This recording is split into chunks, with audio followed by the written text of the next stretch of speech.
Okay, we are just getting started.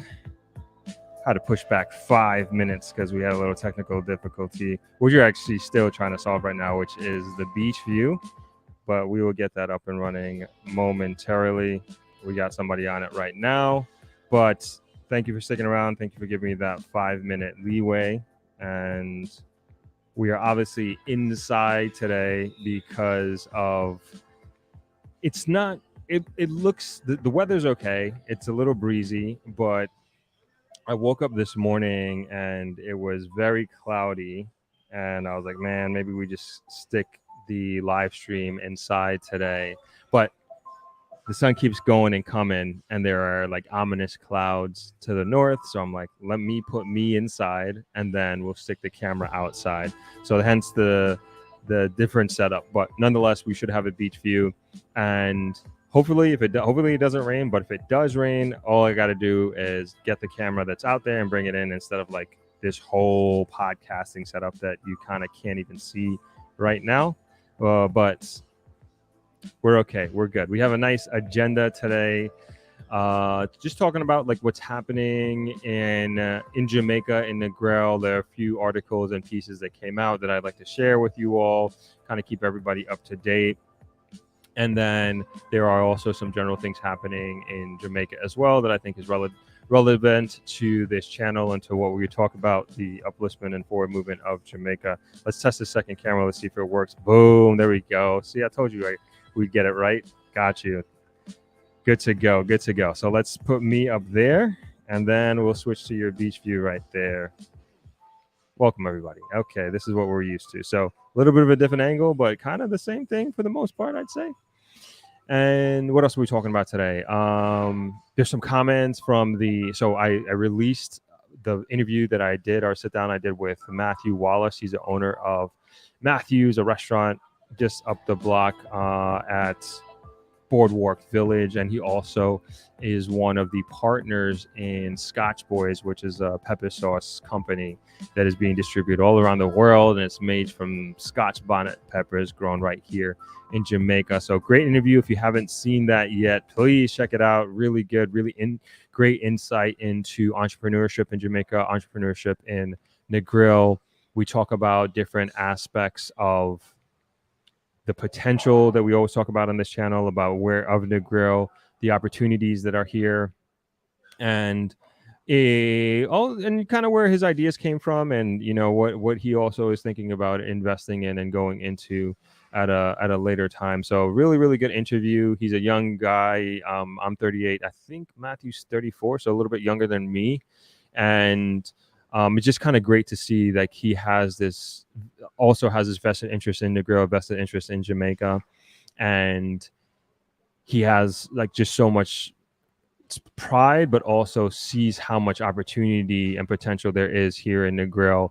And I would say the lead of the video really is like he had this opportunity to stay in Florida, to go to school there, which he did, but after school he had many offers that he could have gone with, but instead he had in the back of his mind, no, I'm coming home. And we all know the story, many stories of different individuals who have gone to school, gone abroad, and just haven't come back and decided to make their home. And maybe one day they will come back. There's nothing wrong with that, but he did something different. And we always talk about the brain drain that's happening here in Jamaica, and he's the opposite. He's like me. I mean, I wasn't born here and I didn't grow up here, but I was born and raised in New York, grew up there, and decided to move here because at least young Throp thought there was a lot of potential there. Maybe I was a little wet behind the ears and whatever, but I think I made the right decision at the end of the day, and I'm happy and proud to call Jamaica my home. Anyway, long story short, it's a great interview, great sit down. And again, if you haven't seen my discussion with Matthew, I would definitely encourage you to take a look at it. It's up on my YouTube channel now. And little insight into the young entrepreneurship in Jamaica here. Anyway, let me know where you're chiming in from. I know we got some football games today, some games that some people are interested in, other games not so interested in, or maybe nobody's interested in any of the games that are happening. But nonetheless, I am happy to be spending this Sunday afternoon with you all, wherever you all are chiming in from around the world. give me an idea of where you're from, what city, what state, what country. And let's go into the comments. Oh, hey, Rachel. Yes, please tell mom I said hello. Always nice to see you. Cece, hello. Oh, just got home. Sorry. I'm sure you will be back very soon. Joy, happy Sunday. Tired of cleaning snow and it's still falling. Oh no, where are you chiming in from, Joy? Yes, we got the view, Rachel, up and running. And like I said, with the view, like you could see that those clouds are rolling in and they kind of going and coming. And I think I made the right call by just planting me here inside and keeping that one camera outside. So that camera might be in here soon if those skies do open up. What is up, Justin? Happy Sunday to you. Hey, Justin says happy Sunday, Rachel, and everyone else. Justin is driving. Sorry about those Cowboys, man. I didn't see the game, but I heard about it. I'll just leave it at that. We'll just keep it moving. Oh, thank you, Rachel. Rachel says great interview with Matthew. Thank you very much. Matthew is also a speaker at ThriveX 2022, and he was part of the Young Entrepreneurship panel. And he hopefully will be part of ThriveX 2023, which we've already started planning for. We can get into that some other time. But we're going to extend it one more day, and we're going to go 5 days this year, just based off of the feedback that we've gotten from the conference for last year. And very excited. Like I actually ended up getting into a long discussion with Candice about it. It wasn't planned, but we were just like, I don't know, we just felt the spirit and we just got very excited. And I think we talked about it for like about an hour, close to an hour. And that was got me back into the ThriveX mode. So we got some big plans in terms of improvements and expansion, and we decided we're going to do it right here. And I was thinking that anyway. We're going to continue to host it one more year here at Travelers, and probably increase the numbers. You know, it was very small and conservative, but not by too much. If you want, you know, the conference room could probably hold maybe, I guess it would be by a lot, but you know, we could probably hold another double the amount that we had, maybe less than that actually. And because I'm thinking about the speakers, and some of them brought entourages to support their panel, which is totally fine. So that is kind of the initial plans that we have going on for ThriveX 2023. But you know, we'll get into that as time progresses and as we move forward. So I'm definitely hoping to see many of you all during ThriveX, and also if you can't make it, of course, we will definitely have the virtual version. But let's keep going through the comments here. Stanley Franken says, good Sunday afternoon, Throp and Throppers. Great interview. Thank you very much, Stanley. I appreciate this. Ramp in Wonderland, nice to see you. Thank you for joining. Ramp says, I love that interview. Natural Yard is chiming in from Boston. Hopefully it's not too cold there, but thank you and good to see you on this Sunday. Chris PW, good to see you, man. I feel like I haven't seen you in forever. Great to have you on this Sunday. Chris is chiming in from the UK. Maxing and Relaxing, happy Sunday. All very inspiring interview. Thank you very much. Thank you, Maxing and Relaxing. Thanks for watching. CC is in Boston, up there with Natural Yard. Awesome. Justin says, I'm not interested in football. Cool. Currently, I hear you on that. Justin's currently in New York. Cool. And CC will be back in April. Awesome. Oh, Joy is in Toronto battling the snow and shoveling every day, which she says she is tired of. And I can completely understand that. I remember those days, not since I was a kid, but those are my hustling days where I used to go to my neighbors and try to make $20 a house from shoveling their sidewalks and driveways. But it was fun. It was good. But I'm sure as an adult, I don't think I would appreciate that too much. But hopefully you'll be back down in Jamaica soon, Joy. Chris Charles left a cold, strong island chilling at Travelers. Of course you are, Chris. Awesome. Good to see you on here and good to see you in real life. Sherry Bingham, hello everyone. Chiming in from Las Vegas, Nevada. Awesome. Thanks for being here, Sherry. Millicent Watson, hi from Jamaica. Glad to see you live. Happy Sunday. Good to be here. Glad to see you as well, Millicent. And happy Sunday to you as well. Welcome. Good afternoon, everyone. Shayna Love Coaching, 10 months strong as a channel member. Good to see you. Awesome. Dieter Morgan chiming in from Vancouver, Canada. He says, good morning. Yeah, you guys are at 3 hours behind us, I believe. Cool. Nice welcome.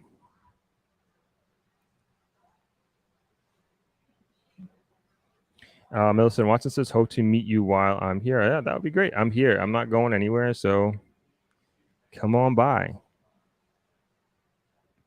All right, we got a few things on the agenda as mentioned. A few things on the agenda as mentioned. Really articles. I know, oh man, my everything that I had up actually closed out because of those technical issues that we were having. But let's see if we can get some of these articles up.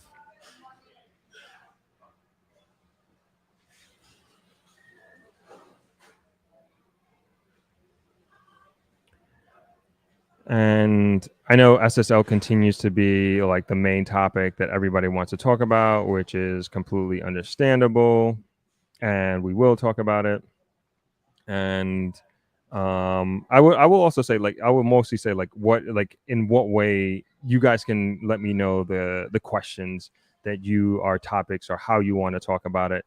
And I'll preface that before we get into that, and we're going to hop into the articles first, that we have scheduled, not super confirmed, but pretty much it's going to happen on Sunday. We have a financial institution next Sunday who is going to be coming on the live stream. So hoping to kind of sign off on that by tomorrow, as a matter of fact.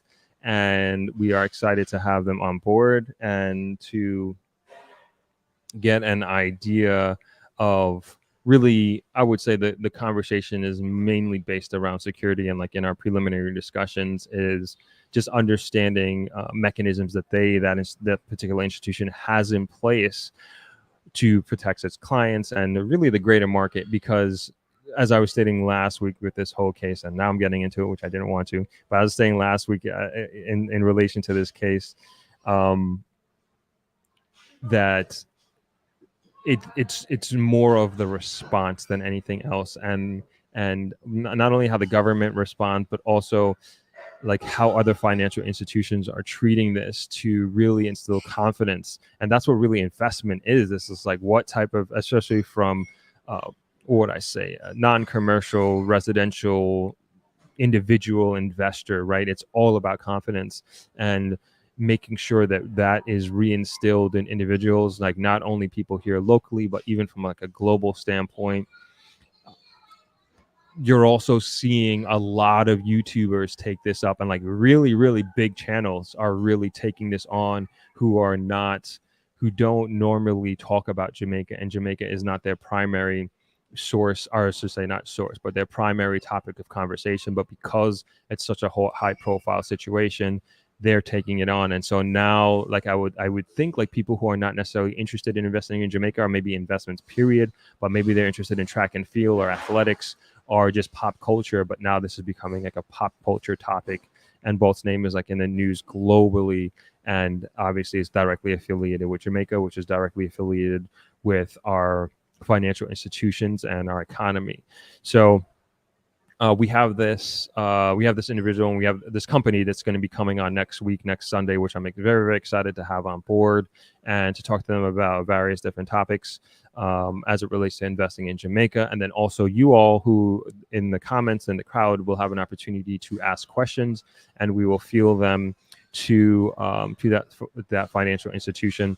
I don't want to say the name right now until it is confirmed and we have a set date and time, and I will post it in the community page and let you all know. And I will try to get, and I'll do that too. It's like if you have any questions that you want me to ask beforehand, before we have that conversation on Sunday, I will ask you, and then you can send them to me, and then we can kind of come up with a list of questions to ask them, because I know that, again, this is a topic that many people are talking about and want to know more about and understand a little bit more. All right. I'll go to the comments, and then we'll hop over to the articles. One sec. .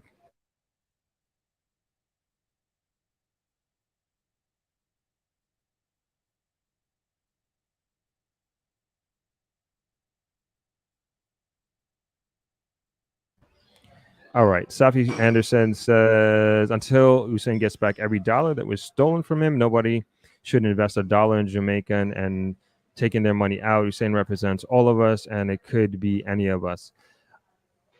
I agree that this could be any of us, that's for sure. I don't agree that we shouldn't invest in Jamaica. I mean, Jamaica, and we said this very strongly last week. Alfonso, I see chiming in here.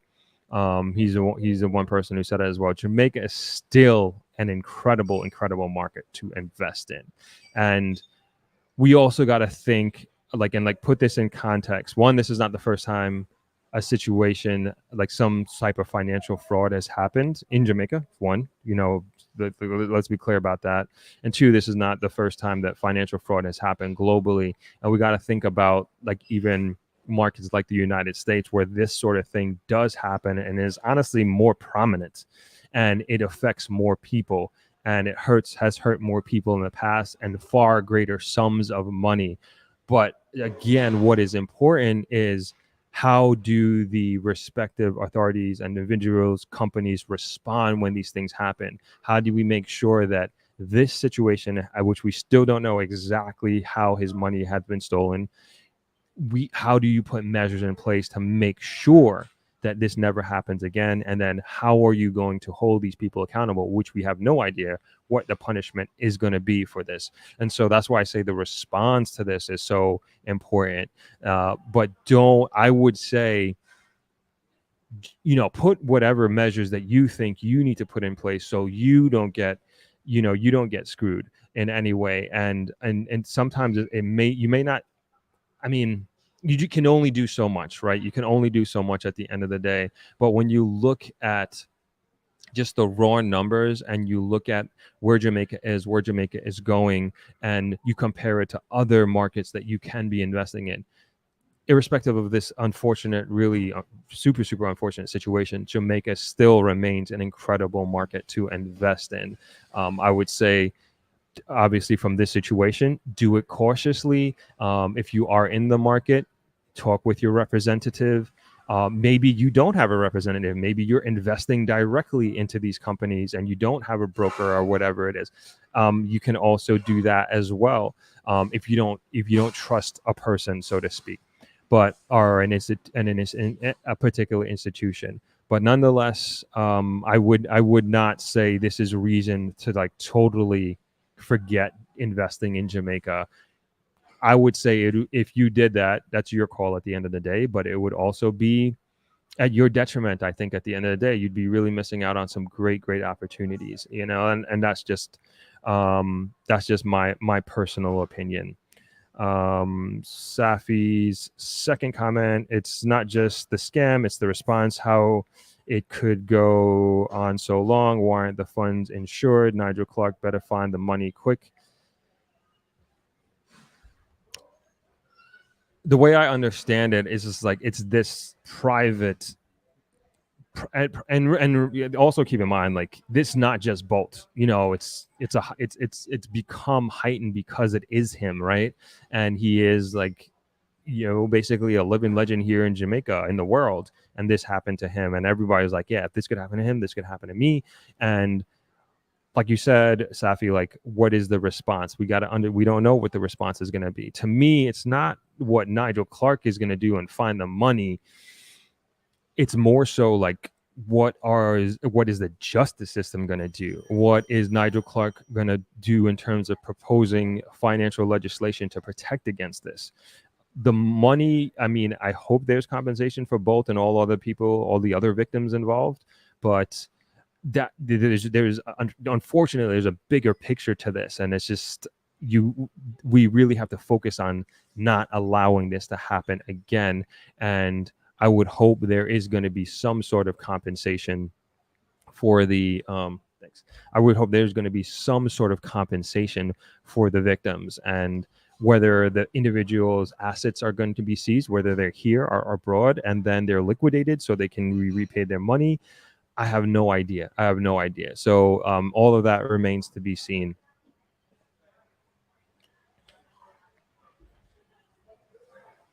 Alfonso says, good day, Throp.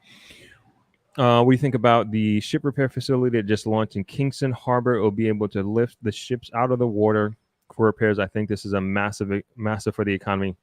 I was just watching the an Instagram video on this. I don't know. I like literally watched 60 seconds of it.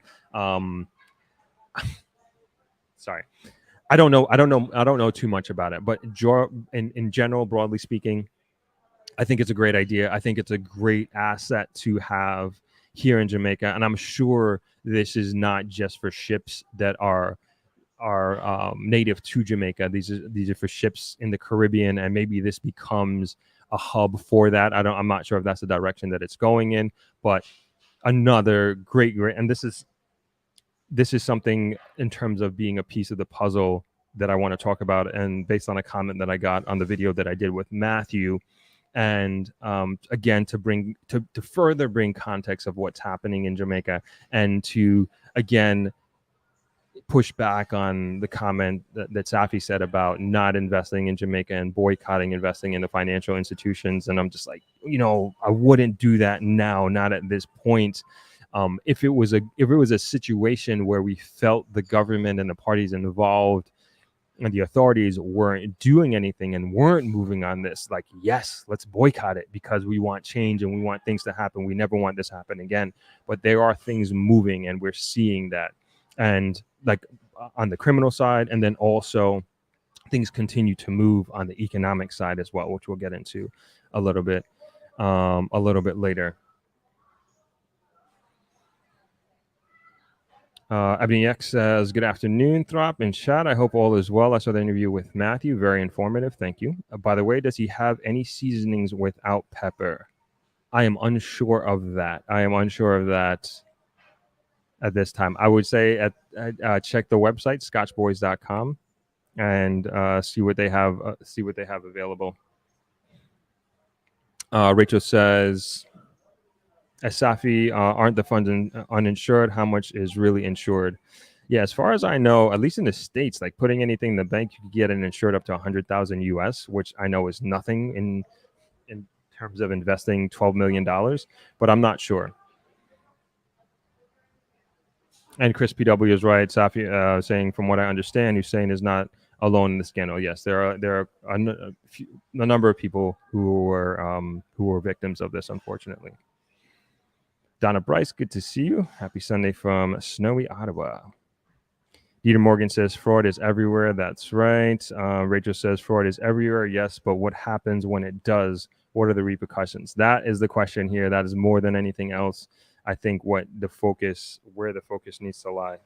Sorry, there's like a gnat just bugging me. But anyway, that's where the focus needs to lie. What is going to happen? It happens. Is it going to be a situation like Bernie Madoff? This guy goes to jail for the rest of his life, and he literally died in jail. And then assets seized. I mean, the victims never really got back their money. Is this going to be, a situation which is like, this is different with like the big banks in America, with the mortgage crisis and the financial crisis of 07, 08, where essentially nothing happened, and that I don't think people are pissed off enough about that. That's one. There are many, many other, scandals, Ponzi schemes. Sam Bankman-Fried with the whole crypto scandal.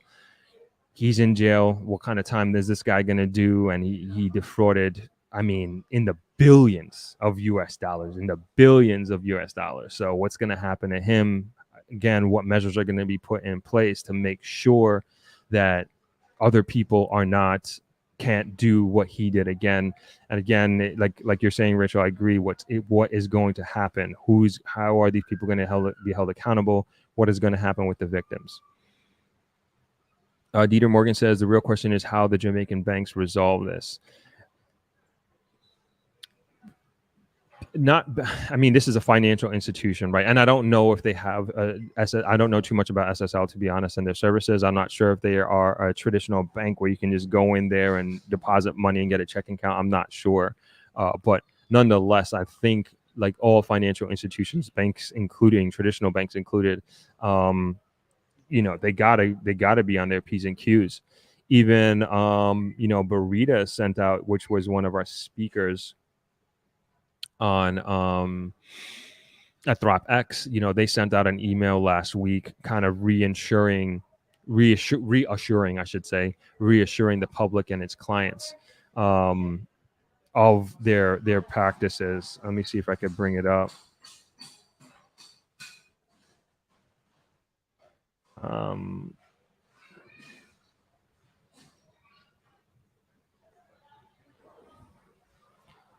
But it was just kind of like,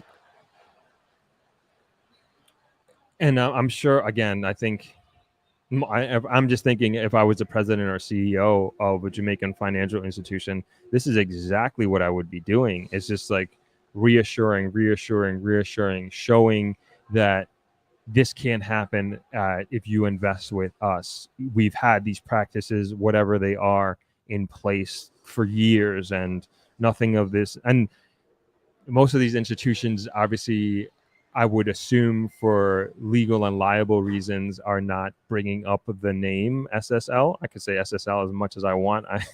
Nobody's holding. I don't owe anything to anybody in terms of whether it's financial advice, or I'm not like beholden to any one of these financial institutions. So we could speak as freely as we want about these situations and these institutions. But hold on, I'm trying to find this Burita article. Okay, got it. Or not article, I should say. Email. And these are the sort of actions that I think these institutions should be taking, and at this point in time, because like the horse has left the barn at this point in time, and I can't re-emphasizing. It's like, what are we doing about this afterwards? So let me read this email. This is from Burita. And this is not in any way like, I'm not promoting them or anything like that, are telling you to go invest with them. All I'm doing is reading the email that they sent out to their clients. So it says, "Dear valued clients, we are writing to address recent media reports regarding alleged financial fraud in the industry. The news has understandably raised concerns among the public regarding the safety and security of their investments. Burita and its board would like to unreservedly assure you that the safety and security of your funds is our top priority. At Burita, we pride ourselves on our strong financial foundation established over the course of 45 years, further strengthened since the acquisition by Cornerstone, as reflected in our formidable prudential ratios, including our capital adequacy ratio, which is significantly above regulatory requirements and well above the industry average. This positions the company to be a safe haven for its clients, as we have the capacity to fully absorb several shocks, whether emanating from risk factors associated with financial markets or our business operations, including occupational fraud. Burita, with shareholders' equity of over 32 billion Jamaican dollars as at September 30th, 2022, has by far the largest capital base in the securities dealing industry. This makes Burita the third largest financial institution amongst commercial banks and securities dealers in the country by shareholders' equity, a step that has deliberately taken over by the last 4 years by Cornerstone. This statistic, which is the subject of publicly disclosed audited financial results, is the single most critical objective demonstration of our significant financial strength. This means that in addition to our balance sheet assets providing full coverage of all our client obligations, we held over $32 billion Jamaican dollars in reserve to withstand and absorb any shock within our business. Our capital to risk weighted assets, the key prudential measure of a financial institution's ability to withstand the risk associated in its business, stood at a robust level of 33.5%, which is more than 3 times the regulatory minimum requirement of 10% and comfortably above the industry averages of 24.5%. These ratios are important as they provide objective assurance that our institution has more than enough cushion to absorb any reasonable amount of losses, and also affirm our ability to comfortably meet our financial obligations. This strong financial foundation, driven by the board of Bermuda and Cornerstone, gives our clients the peace of mind that their investments are in safe and sound hands. And in the unlikely event of fraud on any of our clients' accounts, we have tremendous capability to make them whole. Since the acquisition by Cornerstone, we have invested heavily in our governance and risk management architecture. With the assistance of world-class consulting partners, made several significant improvements, including the comprehensive overhaul of our policies and procedures to ensure that our internal control environment is aligned with best-in-class standards, implementing an enterprise risk management framework, ERM, complemented by regular ERM training sessions with management and team members to embed the risk-aware culture, especially to bolster our first line of defense against our various risks, onboarding several highly skilled and experienced risk management, audit, and compliance personnel to strengthen not only our second and third lines, but also our first line of defense. These team members come with experience of and exposure to global best practices, which they have brought to bear on Bermuda's operations. These team members include our interim CEO, Dane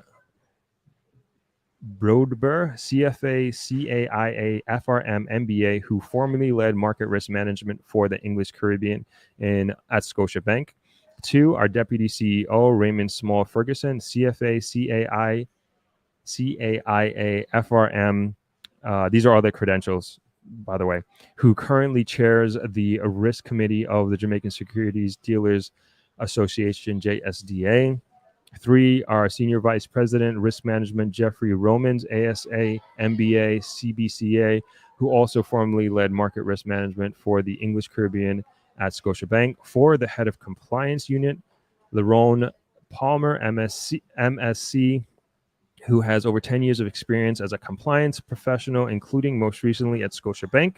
5, Cornerstone's Chief Legal and Compliance Officer, Melinda Wallace, MBA, LLB, LEC, who has over 30 years of experience in finance and law, including at Grace Kennedy and NCB. 6, Cornerstone's Chief Audit Executive, Sabrina Freeman, MSc, CISA, CRISC, who formerly led operational risk management, which includes fraud at Scotia Caribbean. 7, Cornerstone's Chief Investment Strategist, Damien Brown, CFA, FRM, PRM, CAIA, MSc, who is formerly JMMB's Chief Risk Officer. Strengthening our governance framework to directly and indirectly build multiple layers of independence, including 1, outsourcing elements of our internal audit function, which reports directly to the audit committee of the board. 2, annual external audits by BDO. 3, having an independent chair for our board's audit subcommittee. 4, having an independent chair for our board's investment subcommittee. 5, having an independent chair for our board's corporate governance and conduct review subcommittee. Additionally, we are subject to oversight from 3 different regulatory bodies: the Financial Services Commission, the Jamaica Stock Exchange, and the Bank of Jamaica. Our systems and internal processes are designed to ensure segregation of duties and to limit unauthorized access, both of which are strong mitigants against fraud, in particular among several other proprietary security measures. The steps we have taken to ensure the safety and security of your funds and accounts include independent callback verification to ensure the veracity of client orders, multiple layers of verification of trade or disbursement instructions to effect a transaction, systems to ensure that no single person can either enter or process transactions, monthly account reconciliations to confirm the balances are what they should be to detect any discrepancies, embedded system controls which are designed to prevent unauthorized access and continuously monitor for any suspicious activity, electronic access control to affect physical access restrictions across our various departments. Additionally, our risk and compliance departments, with the aid of technology, constantly monitoring our systems and processes to guard against emerging threats to our business. To that end, we are presently engaged in the implementation of a new state-of-the-art core operating system, OPEX, which will further enhance the security and safety of our clients' accounts and funds. We encourage you to utilize our online platform, Burrito Online, to keep track of your investments at any time, including account balances and transaction history using our system generated and therefore independently produced client account information. Burrito Online provides you with the convenience of managing your investment on the go and making transaction requests more securely with the peace of mind that your account is protected. Please know that Burrito's board and Burrito's management and team members are committed to maintaining and our clients' security, trust, and confidence to continuously provide our processes to continuously improving our processes to provide the highest level of security and safety for our clients' funds and maintain the assurance that comes with a financially strong, well-governed, and well-capitalized institution. If you have any further questions, please do not hesitate to contact our customer care team. They give the number and email address. Our team is eager to assist you and ensure that your financial needs are met. Sincerely, Mark Myers, Chairman of the Board, Dane Brodber, Interim Chief Executive Officer. What an email.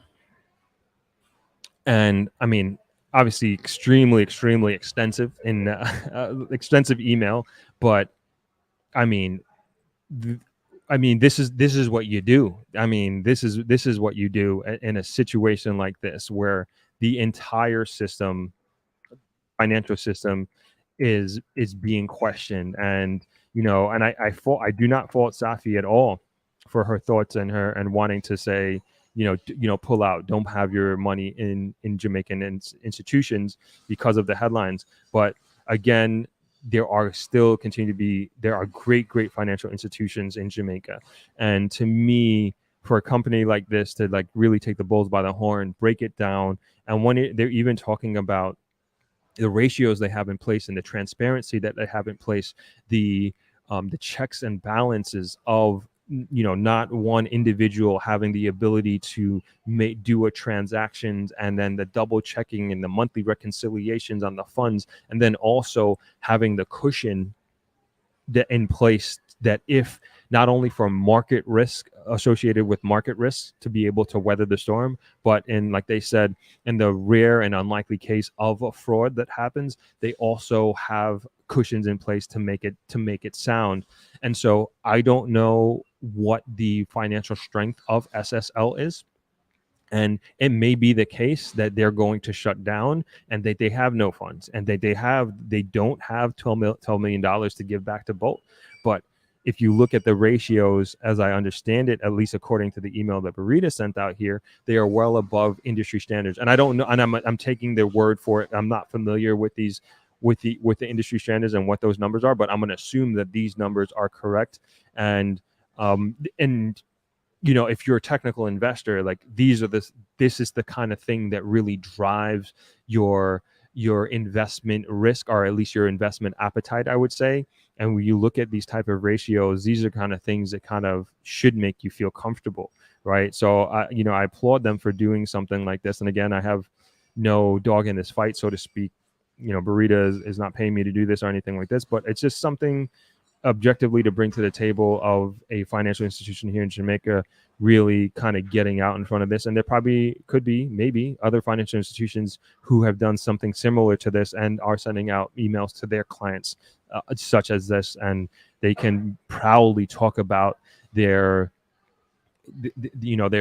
risk ratios that are in place, the checks and balance that they have in place, and talk about how much money that they have. So in case of a situation, the unlikely situation of this happening in their institution, they will be able to weather the storm, and they can have, Bolt would be made whole if he was with them. Essentially, is what they're saying.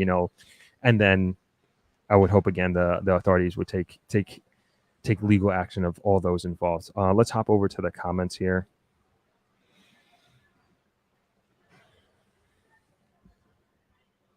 All right, Ella says, there is a serious issue with the lawyers selling your property and not passing the money. Lawyers seem to know the system is broken and they can get away with it.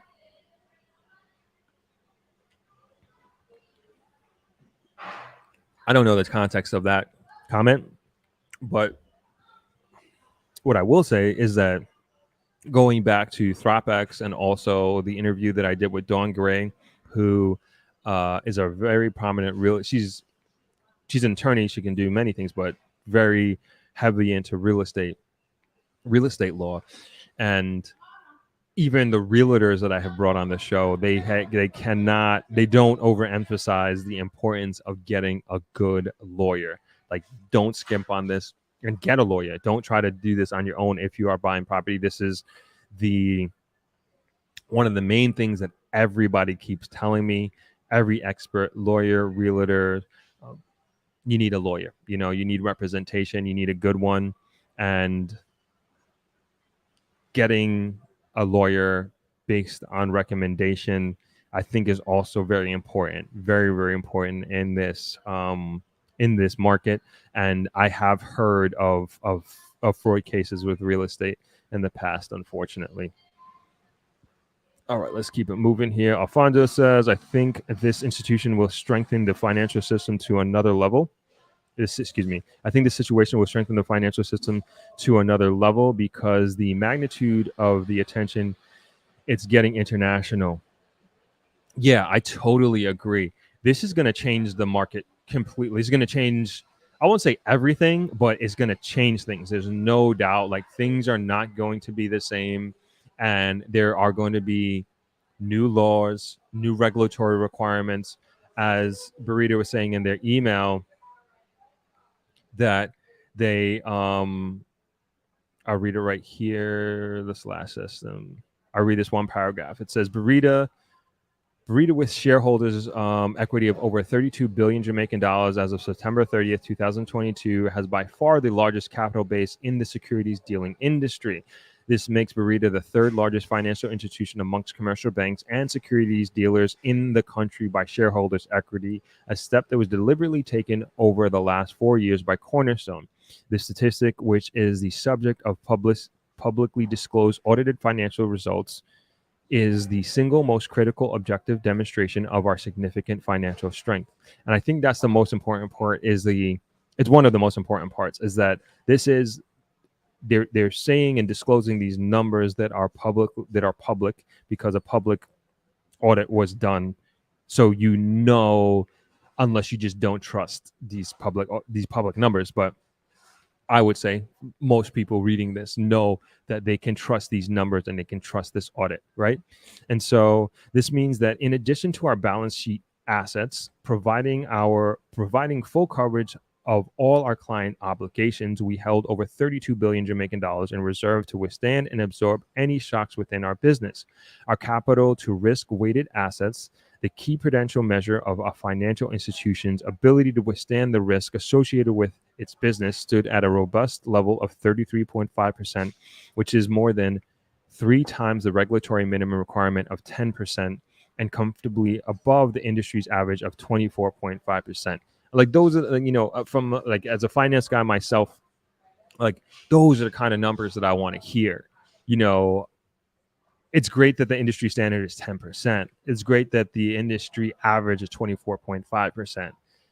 Where do you lie as a financial institution? And they're saying that they are way above the regulatory requirement of 10%, and they are way above, I would say significantly above, the industry average across the board. So that just kind of, as we were talking about insurance, again, I don't know if financial institutions being insured, tens of millions of dollars. I'm unsure of that. I don't know if that exists. It could. However, to know that a financial institution has this crazy amount of cushion of money that's there just in case some sort of unforeseen risky situation happens in the market, they're able to have the capital to cushion that blow.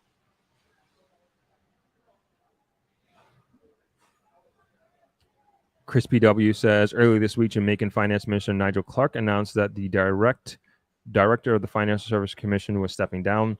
I heard and saw that. Chris PW says Bank of Jamaica would now be in charge of regulating the island's financial system. Who was in charge before? I don't know. That's a good question. I'm going to screenshot that comment.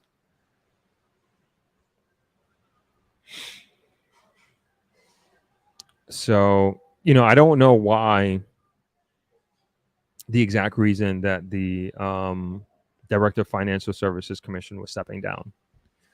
I don't know why. Was he forced because he missed this? I don't know. That remains to be seen. At least from I don't have an understanding of that, so I don't necessarily want to comment on it at this time. Afternoon, Deborah. Thanks for joining. All right. Safi says it's not just Hussein's case. There are widespread scamming culture that is rampant. All I see is bank employees being arrested, employees asking customers for money, even if customers often asked. A friend of mine for money as he was at the bank, as he was at the airport carrying cash. I don't doubt that kind of stuff.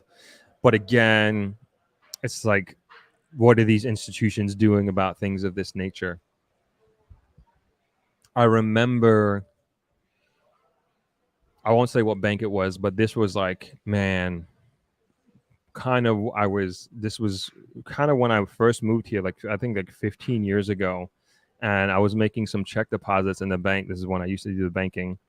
And I made several check deposits in like maybe like a couple days apart, maybe a week apart, like maybe 3 different times. And then a bank teller was just like, young guy too. And he was like, hey, where are you getting this money from? And I was like, what? I was like, that's crazy. And it was just extremely unprofessional. And these were checks, it wasn't cash. And I was just like, in my mind, I was like, this is not cool. I don't remember what I said, but obviously it was none of his business. And it concerned me at that time, what kind of training and what kind of people that this bank was bringing in. Anyway, I took it upon myself to talk to the business manager at that time. I believe they were the business manager, and told him about the experience. And I was like, this is unacceptable. Like, this does not make me feel comfortable. It does not make me feel safe. The guy wasn't there too much longer. I'll tell you that. So I think it's important, like when things of this nature do happen, Safi, that it is reported, and that the people, the proper decision makers in place know that this is happening and that adjustments are being made, because to me, that's the only way these types of things are going to change. Alfonso Worth says, Burrito is my brokerage firm. They furnish their clients with full transparency. I get an update on my transaction. I'm able to go online and check my investment at any time. I'm not with them, the Burrito, Alfonso, but that's, like I said, we had them at ThriveX as speakers. I thought they did a fantastic job. We're actually going to be releasing that. We're going to be releasing that conversation. So it was NCB and then 2 representatives from Burrito.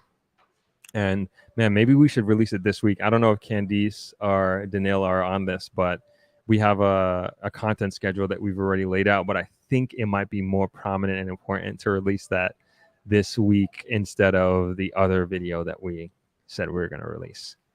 So just thinking out loud here.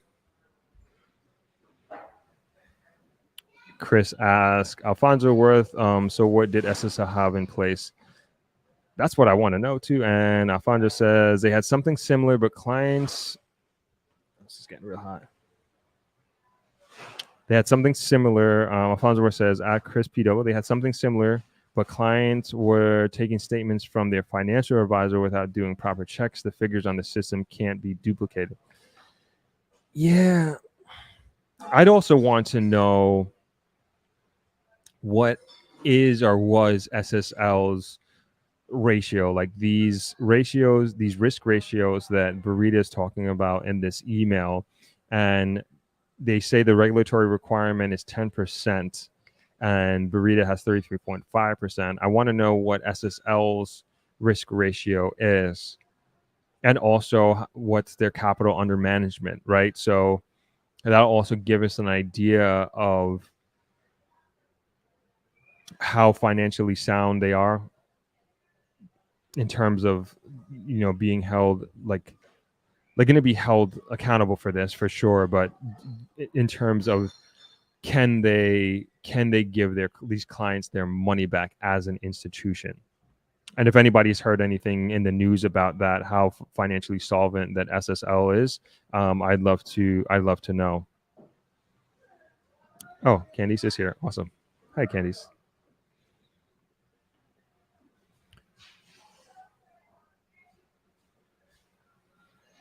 And then Chris is, hold on, I think I just saw him. Oh yeah, makes a good statement here. Chris says, at Alfonso, surely you only get statements from the source.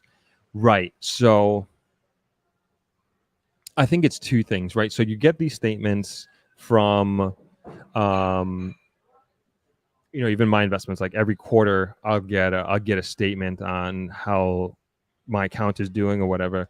But what I would assume is that you can also go online and see live what your account is saying. And that's what Burrito is saying, right? And so I would hope that's like a double check, like whatever, from what I understand with the SSL situation is like they were getting mailed inaccurate statements from their broker.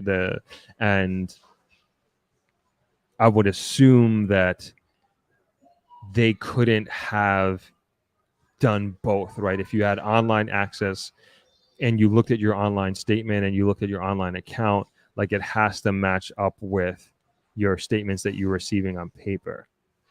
I would assume. And I also think that this is, again, without knowing the ins and outs of, I also say like this is the importance of being, and I'm guilty of this too, right? Of being more of an active instead of passive investor. And I think a lot of people do this, as I know Americans do, whether it's your 401k or whatever it is, it's almost like a set it and forget it. I'm speaking generally here, that that this piece of money is going in the back of your mind, whatever percentage of your paycheck is going towards your retirement, towards your future, towards a goal. And maybe you just don't check it that often. Again, very, very guilty of that myself. And, maybe from an individual standpoint, and as we read and learn more about this, it's kind of a lesson to us as well. It's just like, we need to be more active in whatever type of financial tools or investments that we have, and not be passive investors, and know where our money is, know what it's doing for us, and staying on top of it. And so, just my 2 cents on that whole situation. Chris PW says, what is SSL, a bank or investment firm? Rules differ. I'm not sure if it's, but that's what I was saying before. I'm not sure if it's both, if it's investment only, or do they do traditional banking? I'm not sure. I don't know if anybody else knows the answer to that. Chris PW says, release this week. Yep, we will. We hear you loud and clear. Candice has made a note. Happy Sunday, Positive Lifestyle. Good to see you. Dale Clark says, we have those issues everywhere, just like here in the U.S. This is not something that only happens in Jamaica. Yep, that's for sure. But again, what's going to happen? What are they going to do? Donna McKenzie, good to see you, coming in from snowy Toronto, Canada. Hi, Sherry. Thanks for chiming in. Happy Sunday to you as well. All right. Like I said, this is how kind of we got down this route, on this rabbit hole, is that next week we're having, hopefully, still not confirmed, but hopefully we confirm tomorrow, but we're having a financial institution come on the program tomorrow afternoon, next Sunday. We're hoping to confirm by tomorrow afternoon, by end of day tomorrow, that they're coming on, and they've agreed to answer your questions here in the comments, but I'll also put out a note in the community page to get any questions that you'd like to have answered. And just keep in mind, like, this is more so, we got it just like the email I just read from Burrito, right?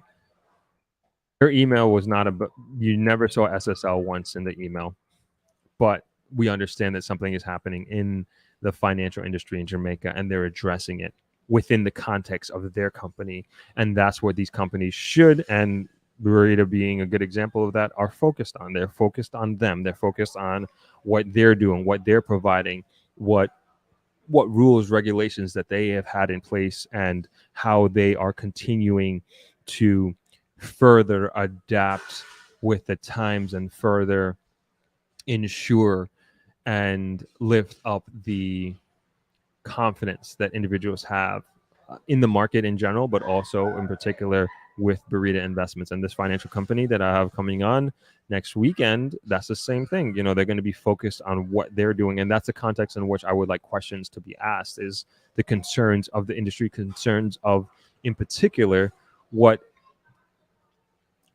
this company has in place to protect its clients. And not only from fraud, but we also got to think about the overall market risk. And we got to keep that in mind, that from a financial perspective, that it is projected that 2023 is going to be a very rocky year. And we got to, you know, although we're dealing with this fraud situation, but we got to keep in mind that there are other global factors that we need to take into consideration, that we can't keep our eye off the ball here. And we also want to know the strength of the financial institutions, that getting an understanding of how they manage this risk. And like Burrito stated in their email, hey, what's your risk ratio that you have going on here? How much capital do you have under management? And you know, these are the kind of questions that I'm just kind of thinking off the top of my head that I want to have answered. So anyway, you'll have an opportunity to ask some questions next week, and throughout this week, you know, get me some questions as well, so I can ask the guest next Sunday. Noble Girl, good to see you. Chiming in from Florida. Alfonso Worst says that Chris PW, exactly what Throp just said. You should bypass the statements and do your own checks. The system can't show you a balance that's not there. Chris PW says from their website, SSL is a broker, wealth manager, and investment bank. So not a traditional bank. Thank you for that, Chris. Appreciate that. Dale Clark says, great advice, Throp. I've worked in finance for the past 20 years, and I check my accounts every Monday morning. And at a minimum, the first of every month, you should verify the status of your account. Yep, that's what I'm gonna start doing. And even last week, I said, if you have a broker here, I will say anyway, like wherever your broker is. I know most, like if you're in the States, you probably just have an online broker, but nonetheless, do what you can in terms of double checking, and you want to have confidence in that your money is there and know that it's there. And it's not a silly thing to do. And don't think that you're bothering anybody. Don't think that you're bothering your broker. Don't think you're bothering customer care if that's who you call. It's for your own peace of mind. It's your money. Make sure it's okay. There's nothing wrong with that at all, especially now with what's going on. Afternoon, Rose. Nice to see you here.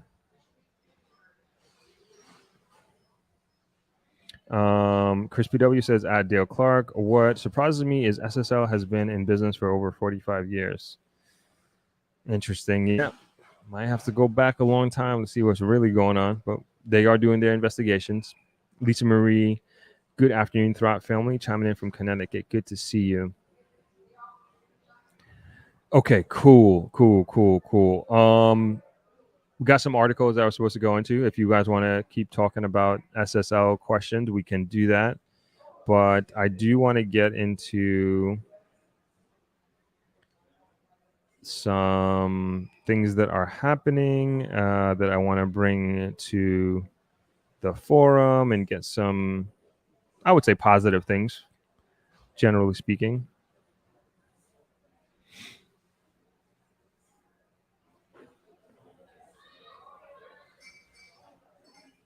All right.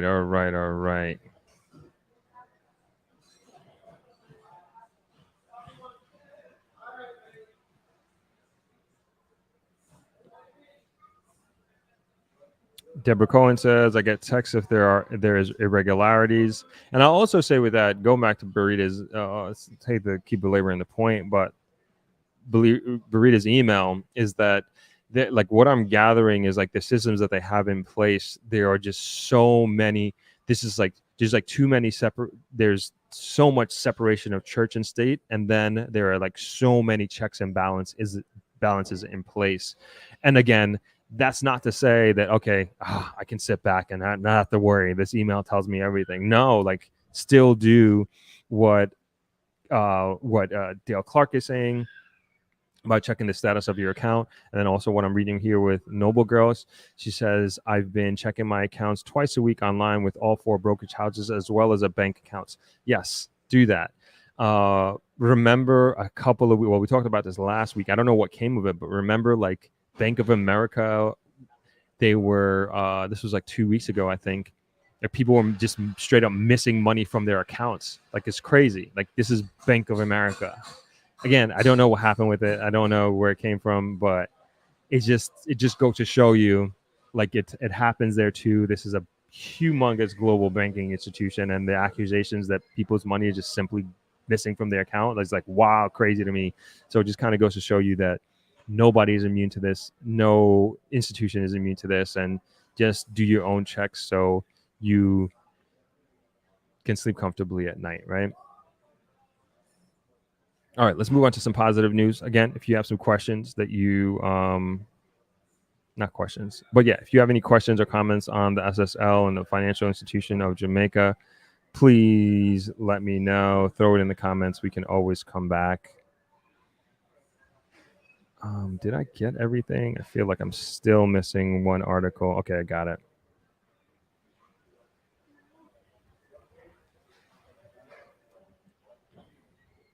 Okay, so this one, I'm going to throw this in the comments.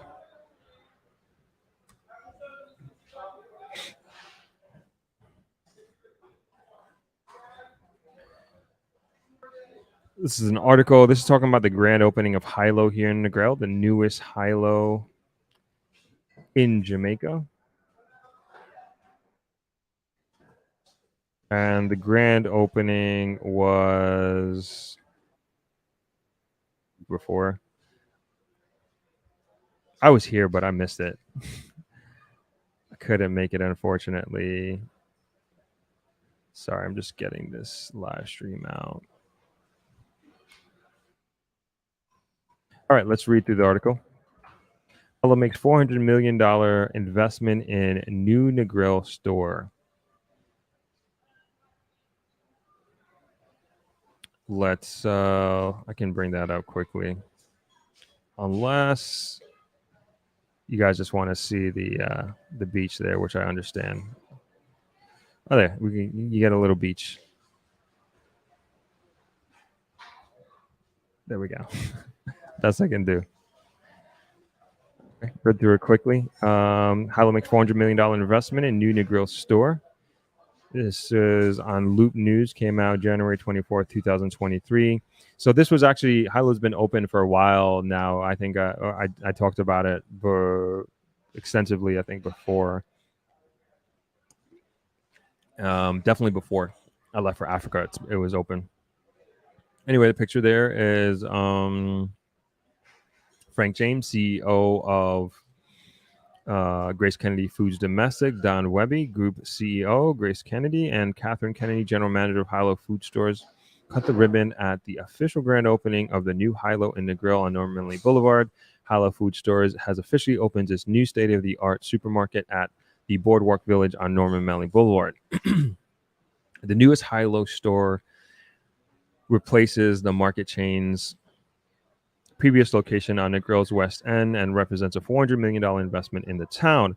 Now, the largest supermarket in Jamaica's western region, Hilo Negril, offers customers modern conveniences, more room to shop, and world-class shopping experience. The new store is also one of 6 Hilo supermarkets island-wide, which give customers the option of shopping for their groceries online from anywhere in the world and having them delivered to their door in Jamaica. I did not know that, and I'm going to do this. This is great. This is good to know. The new store will also feature a delicatessen, which will open later this year. Speaking at the grand opening of Hilo Negril on January 19th, Don Webby, Group CEO of Grace Kennedy, the parent company of Hilo, commented, "I am so happy to be here at the grand opening of the latest addition to our Jamaican supermarket chain, Hilo Food Store in Negril. And it is such a proud It's such a proud moment for me to see the results of the hard work and commitment of our Hilo team become a reality, and to see how our approximately $400 million investment in Negril and the surrounding communities has grown and led to this moment. Webby went on to explain GK's investment in Hilo Negril was one component of the group's wider involvement in the parish of Westmoreland. Through its Grace and Staff Community Development Foundation, Grace and Staff, GK had recently partnered with the Westmoreland Youth Innovation Center to train and provide mentorship of opportunities for parents in the parish. Grace and Staff also provides training and educational assistance for youth in the parish. Janet Silvera, president of the Western Jamaican Media Association and guest speaker at the Hilo Negril opening, commended Grace Kennedy's unwavering commitment to Western Jamaica. The Negril store has not only been relocated, but it has been transformed into a modern grocery shopping space with international standards carefully built and equipped to enhance the supermarket shopping experience for everyone, in keeping with Grace Kennedy's infusion of environmental, social, and governance ESG principles into the core business strategy as part of the group's 2030 vision. The new Hilo Negril is powered by renewable energy. Catherine Kennedy, general manager of Hilo Food Stores in Jamaica, explained, "We have installed solar power grid tied systems with a generating capacity that is projected to meet approximately 50 to 60% of the energy needs of this new Hilo location." Awesome. I didn't know that. That's fantastic. Frank James, CEO of GK Foods Domestic, added, "Our pivot towards solar energy is embedded in our new GK energy policy, which was launched in May last year and aims to diversify the group's energy supply through sustainable energy solutions, including renewables. Going forward, every new built Hilo store will incorporate solar energy, and the existing Manor Park, Crossroads, and Spanish Town Hilo locations are also scheduled to have solar power systems installed this year." Webby explained, "Hilo Food Stores is now one of the largest supermarket chains in Jamaica with 13 locations island-wide. A part of our vision for Hilo is to increase the number of stores to 20 conventional supermarkets and 4 express stores by 2030. Grace Kennedy has been involved in the supermarket business for 38 years, since the purchase of Hilo from Neil and Macy in 1984. Cool. And that's the Hilo story. Let me bring that. So that's cool. Cool that they did the grand opening. I learned some stuff. I didn't know that they did delivery. I'm going to start doing that. And also the fact that it's solar as well, I think is awesome. And just a great asset to Negril, just having a modern location and a modern location with the boardwalk village, but also like a modern facility. I will say, I don't know. Things are. I don't. I was gonna post about this, but I'm just talking about like how expensive groceries have gotten, and I know like at least New York, like the egg situation is insane. Like people are paying $12 for a carton of eggs, literally $1 an egg for the most part. But I went to buy fruits, and I went to buy grapes. It was $18. I didn't buy it because it was $18, like 18 US dollars. I was like, this is crazy. Like I took a picture of it because like I was just like blown away. And I don't think like anybody's price gouging or anything like that, but it was just so, I just couldn't believe like how expensive things have gotten. And maybe because I was in South Africa for so long and how things were just so affordable there. But nonetheless, I'm trying to find the picture here. I just could not believe how expensive this was. And I was like, man, who's going to pay $18 for grapes? I can't find it.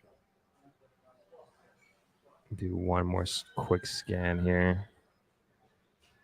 Yeah, I just remember saying that. Who's going to pay $18? Oh, right here.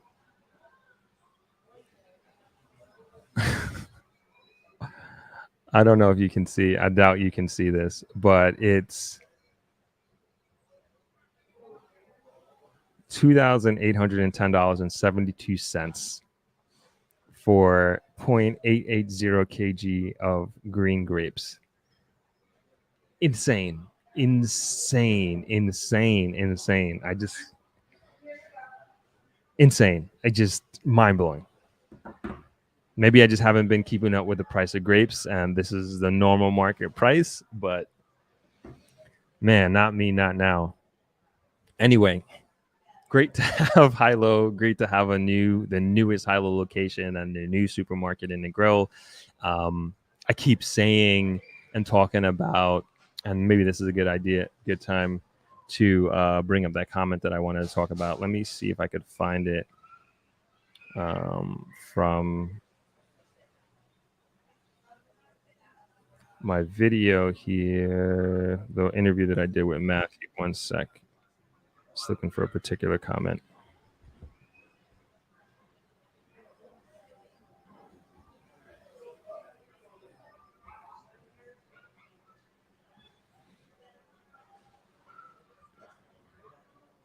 All right. So this comment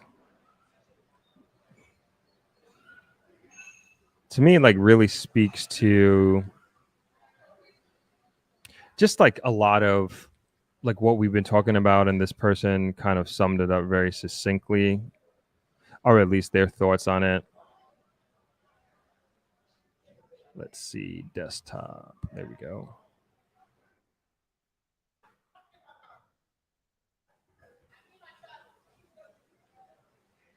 Okay, and I made sure that it was okay to got their permission to share their comments, and so kind of bringing context here, and then it definitely relates back to Hilo and that investment, and we'll talk about other investments that are happening in Negril. This was a comment left on the interview that I did with Matthew and the different subject matters that we were talking about. And we were talking in particular about Jamaica, of course, but then in particular about Negril and the opportunities that are here. And Fiona, I could barely see that. So Fiona Smith wrote, she says, I think part of the reason people aren't recognizing the growth in Jamaica is because a lot of foundation work is being put in, new roads, new legislation, etc. It's like the country is finally being built from the ground up, bringing some order to the chaos that used to be part of daily life. People from developed countries are used to seeing perfect infrastructure, sidewalks, modern buildings everywhere, and not used to seeing shacks on the roadside, stray animals, etc. They are very visual and don't recognize what's going on under the surface. Some are seeing it though. The price of real estate is reflecting the demand that is out there from people who want to invest in Jamaica. We just need a few years before the changes become more obvious.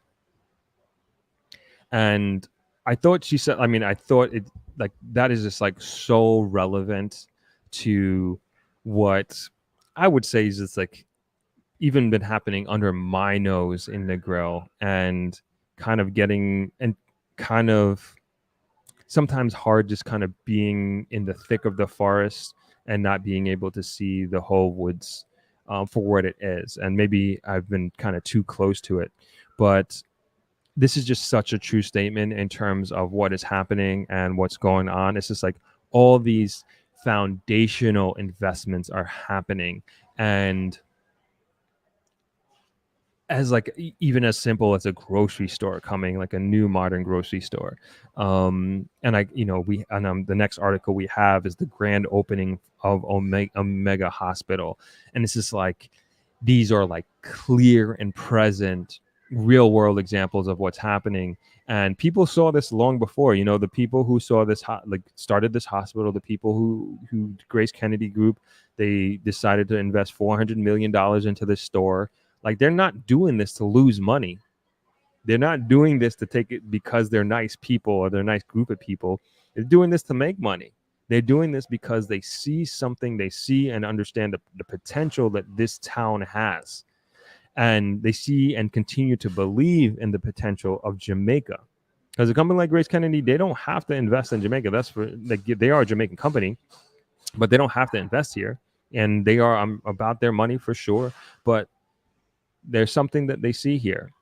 The people who built the hospital, there was a clear gap in the market, but there's like in a hospital is like, I don't know too much about the business of hospitals, but that is a private hospital. Of course, it takes insurance, but there's going to be a caliber of patients, if you will, that go there. They help everybody. Don't get me wrong, but the services that they're offering, they, at the end of the day, it's a business, is what I'm trying to say. It's a state of the art modern hospital. We're going to get into that in a second. You see other developments that are happening in and around Negril.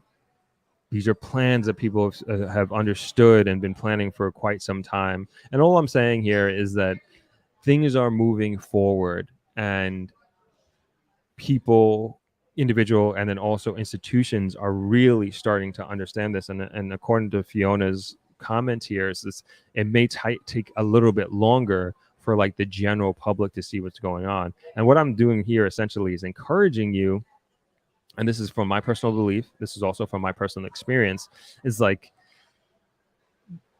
to me, this is not, and again, this is not financial advice, but this is not a situation in terms of it here in Jamaica, especially in Negril. I would say this is something to wait on. And especially with real estate, especially with understanding the inventory that we have, the very, very low real estate housing inventory that we have here in Negril, it's a big problem. It's a big, big problem. And I think that, like, my opinion, again, that is a great stream and a great way to invest in Negril, and also like invest in Negril in terms of helping it move forward, but then also probably make a ton of money doing it. And this is actually something that, you know, I've been talking over with my brothers about doing a development.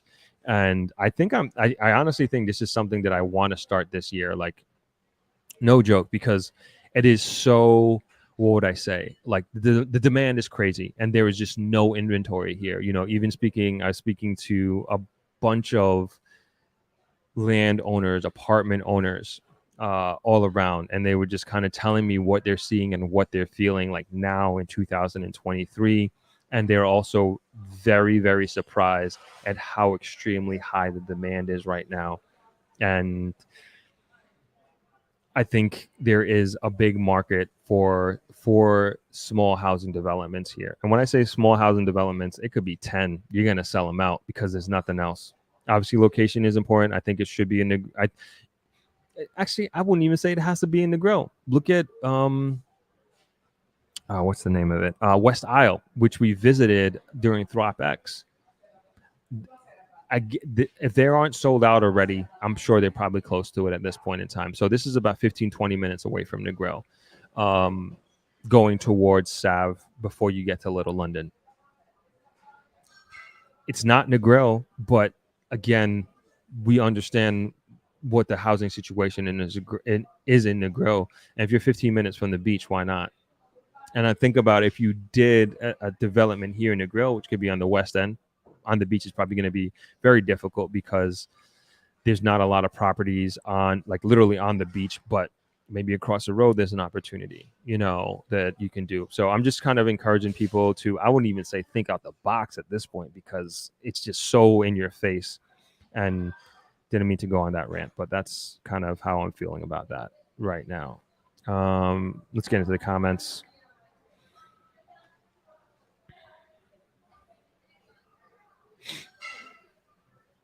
Dale Clark says, at Chris PW, it's really not hard to create fake statements. We have fraudulent people everywhere. Alfonso Worth says, just like the pandemic crisis strengthened a lot of our institutions, this crisis will strengthen the financial system to all Jamaicans in and out of the country. Don't blink on investing in Jamaica. Agreed. I missed Afro Kinky Hair. I work in finance and I check my accounts every day. I get quarterly statements for investments, go over monthly statements for my DDA accounts.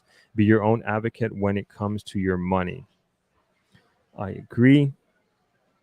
Chris PW says, at African here, the move is for us to become our own bank. You don't own your money when it is with a bank. They have an IOU for you. Melissa Watson says, thank you all for this important.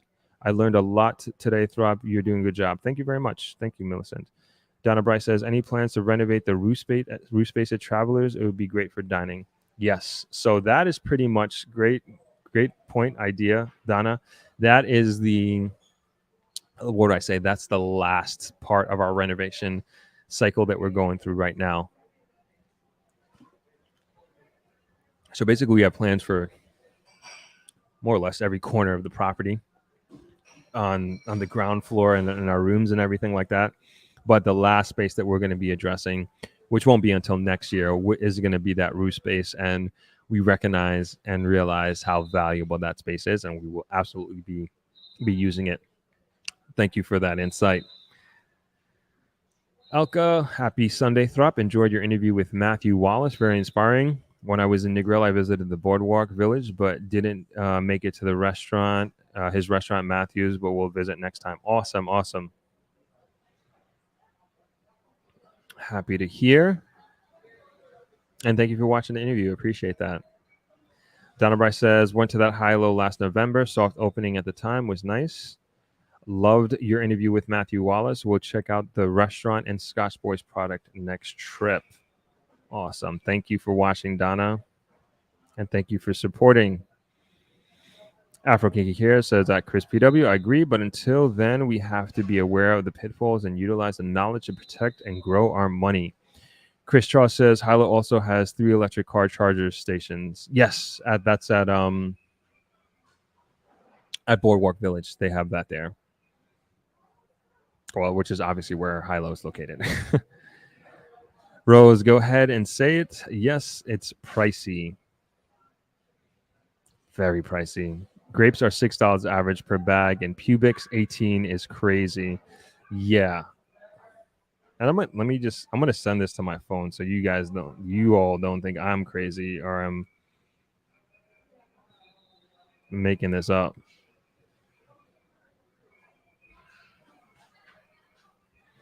It'll send in a second. M. Graham says something has to give. What do you think is going to happen? Are we talking about the grapes? This is M. Graham. Abby X says, "What were those grapes? Imported grapes? I'm assuming they better be imported. You know, I'm assuming they were imported. Let's see if I can. Oh, I might not be able to bring it up because it's a different file format. But let's give it a shot.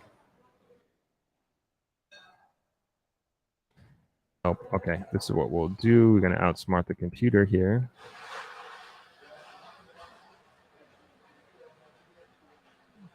One sec.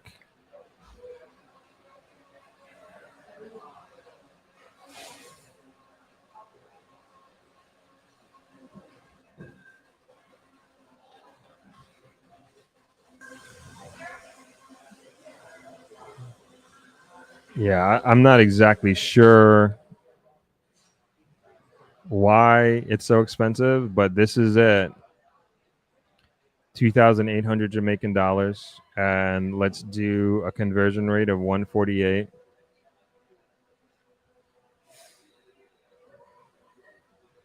$18.99.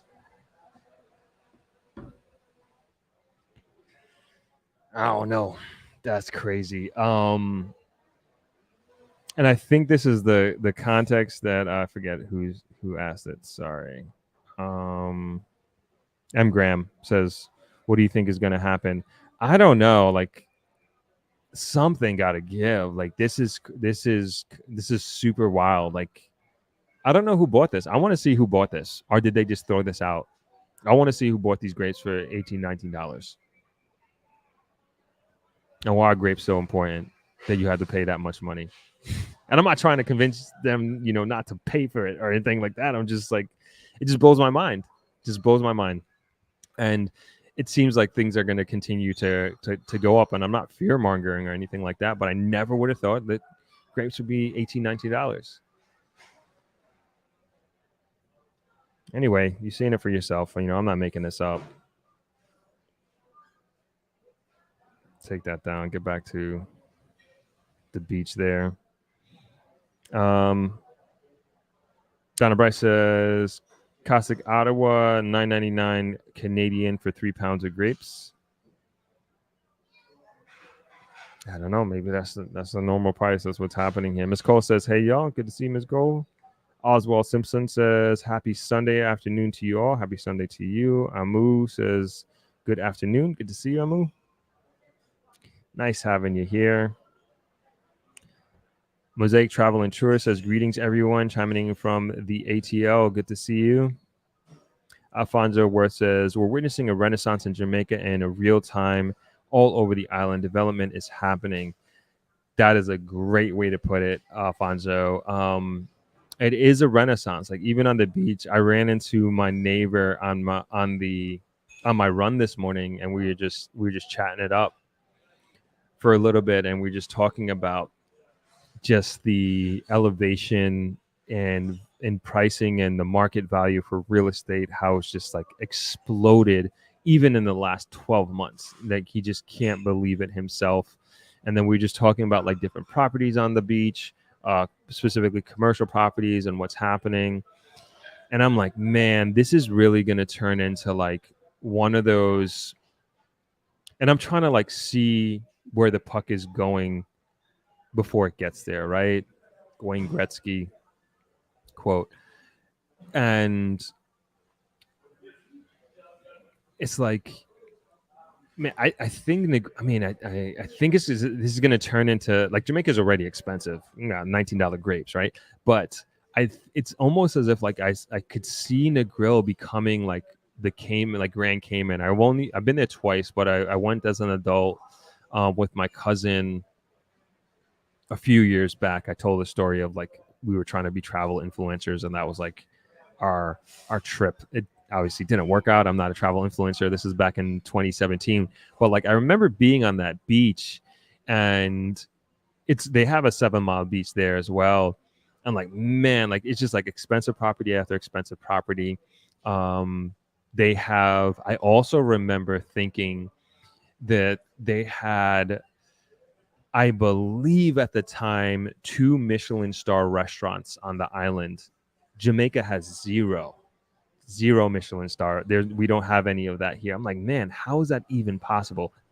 This is in the context of when I went. I don't know what the situation is now, but I could see, my point is like, I could see that kind of stuff and that caliber coming to Jamaica, coming to Negril specifically, because even like there are some other housing developments that we talked about before that are happening on the beach and the beach road.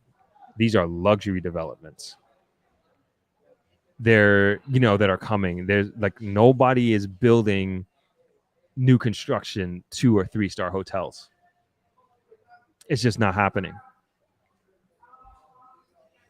It's just not happening. And that's what Negril is made up of. When you look at the mom and pop hotels like Travelers, like here, 3-star hotel. Majority of Negril properties is 3-star hotel, but every hotel that's coming on board, investments that are coming on, as I mentioned, residential housing that's coming on board. We went on the tour, ThriveX. We went to a property in the West End. It's just a land, but when you look at the architectural renditions of what the property is going to be, luxury. Like nobody's building like to what, I don't know if they rate housing, but it's all luxury buildings. It's all luxury apartments. Like this is what the standard is people are looking for. So, like Alfonso says, I think we are going through a renaissance here. And I mean, I used to say, man, Negril is going to be a different place in 10 years. I think it's going to be 3 to 5 years.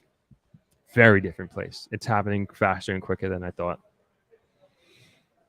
Hey, Mark McCarthy says, greetings one and all. It's the perfect time. Amu says, things are moving forward for who though? How are these investments and developments going to benefit local communities? Great point. I was also thinking about that too. It's just like, I don't know the answer to that. I don't know. At least I'm not seeing a direct correlation. You had an article with Grace Kennedy, and they have their nonprofit arm that they are investing in the community, but there needs to be more of that. And I'm not saying they need to do more of that, but I'm just saying general, I think that has to also be a plan. The government is investing in low income housing. I believe I lost the article. Let me see if I can find it. If you wanted to bring this up, but they made don't quote me on this, please.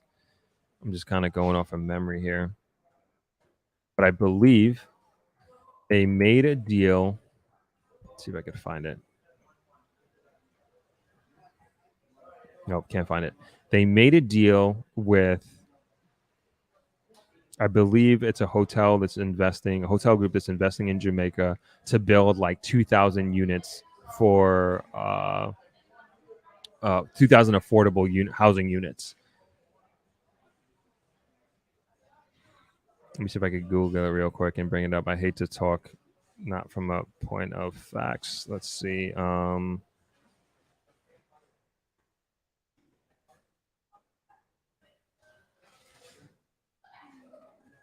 Let's see if anything comes up.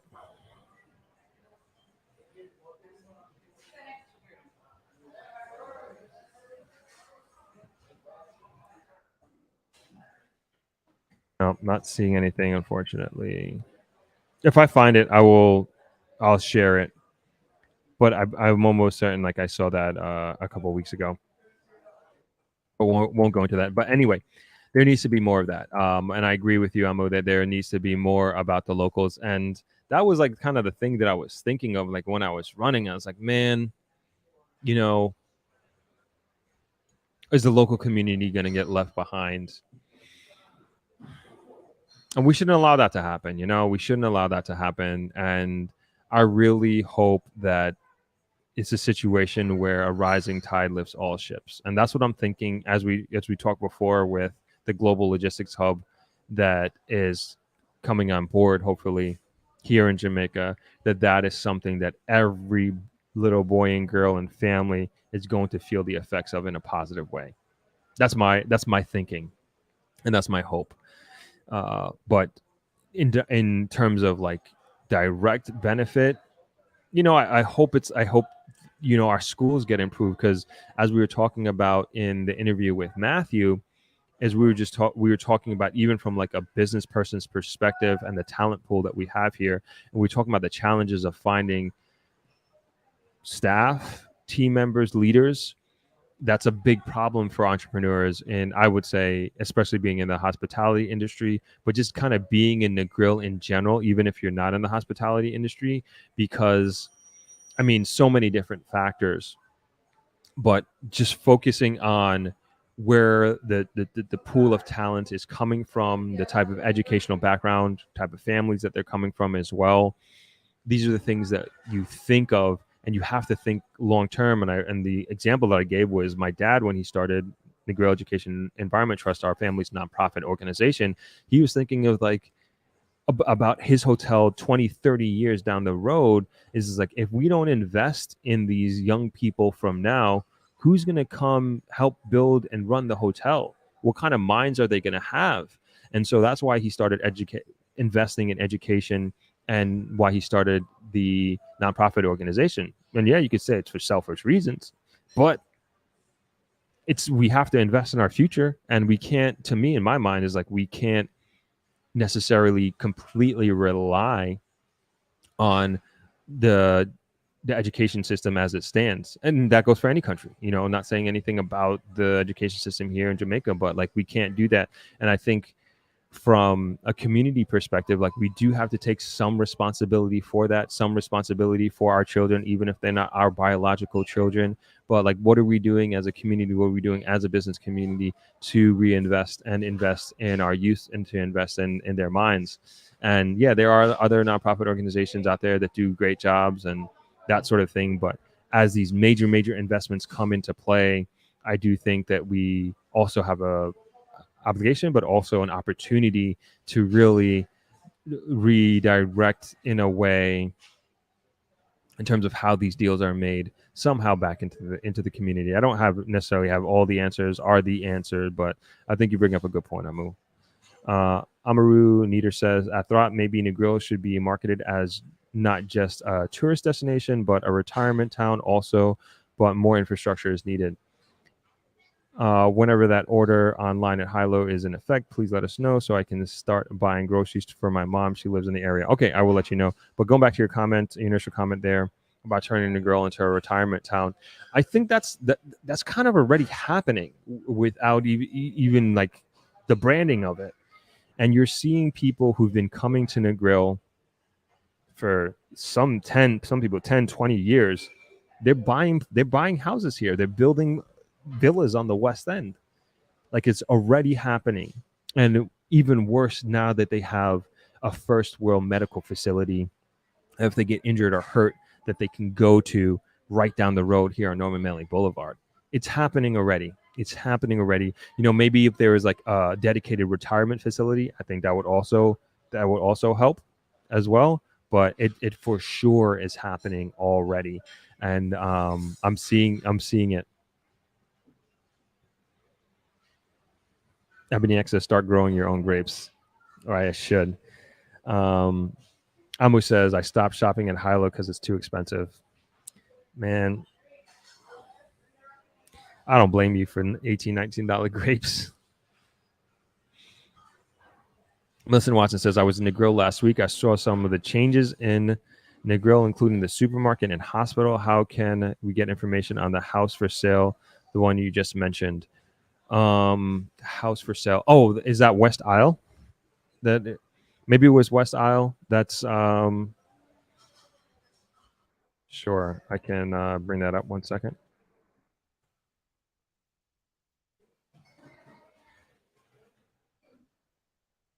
We need to do a feature on these. Like we got to go there. We went there for ThriveX, but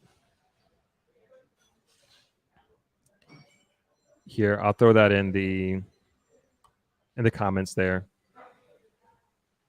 so you can take a look at that. Amaru Nita says, I'm sure grapes can be grown in some parts of Jamaica, like Blue Mountain or Mandeville. Someone should do that research. Good idea. Miss Cole says, yeah, then would have to stay in that store. I always see the 6 imported grapes for 800 in Shoppers Fair. Amu says, think the plan is to make the Green Island in the Negril stretch look like Miami Beach 7 to 10 years. Yep, that's what I hear. Something like that. Some real tall buildings going up. Ramp in Wonderland says, what do you think about people saying White House South Coast is aiming to be the new Negril? That's the first I'm hearing that. White House, the new Negril. Excuse me. They don't got the beach. I can't see it. It's beautiful over there. Don't get me wrong. It's very beautiful, especially I forget the name of the area. There's like a small, like almost like a lagoon cove there that's very beautiful, super secluded, quiet. They also have the what do you call that? That new housing development. We can bring that up. I'm not promoting these people, but we just kind of get some information out. Oops.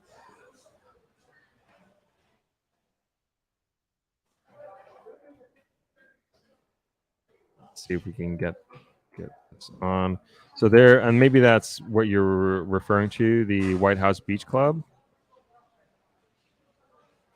I was talking to a realtor about it, and I was talking to just some other people about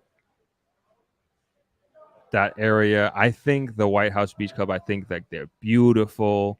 So this is, let me bring up my screen here. Let me share the screen.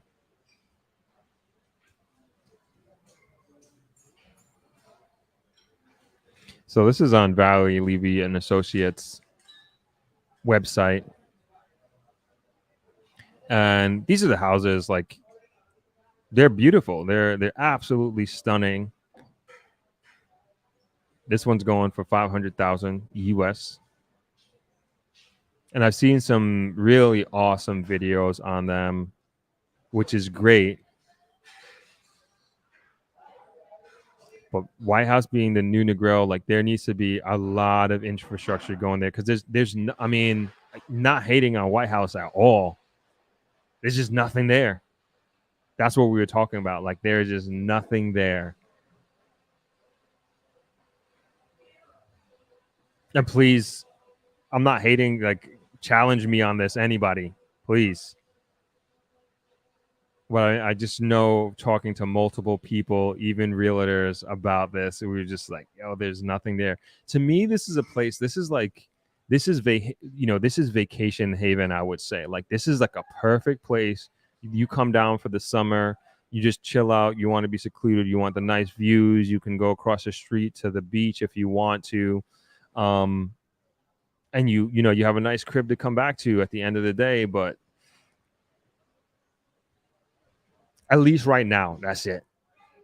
That's it. You got to drive. You got to drive. You got to drive to get to places, and whether it's Treasure Beach or somewhere else. I don't know. But that's just my thoughts. Again, I'm open to being challenged on that on Whitehall. I think like it's a good investment. Don't get me wrong. This is definitely, especially White House Beach Club, I think is a great investment. But just not for me personally. And also, I think it depends on what exactly you're looking for as well.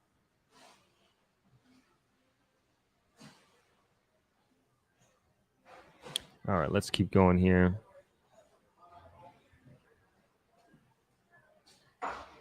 Miss Cole said White House could never. Funny. Shana Lokochin says Negril become the Wakanda side of Jamaica, right? I can see that. Wakanda forever.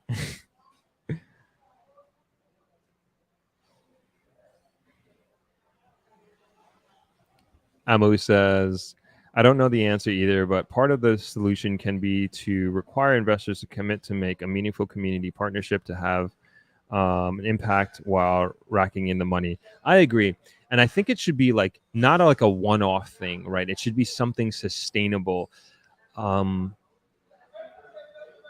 Something not crazy. I was going to say something crazy, but like something to the effect or in combination with building a school and then also like every year committing some sort of donation to it. And it could be like a fundraiser that investment hotel property does every year to raise funds to support this school's annual budget.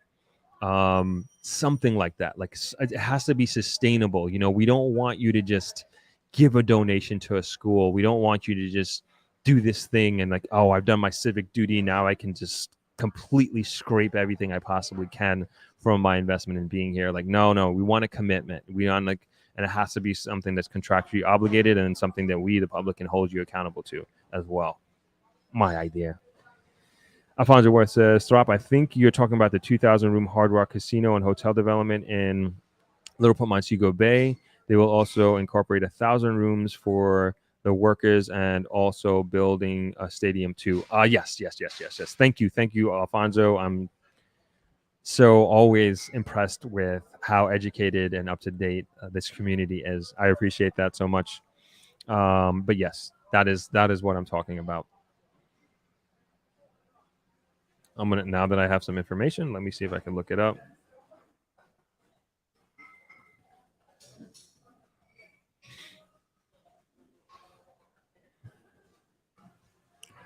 Let's see if we can find that article.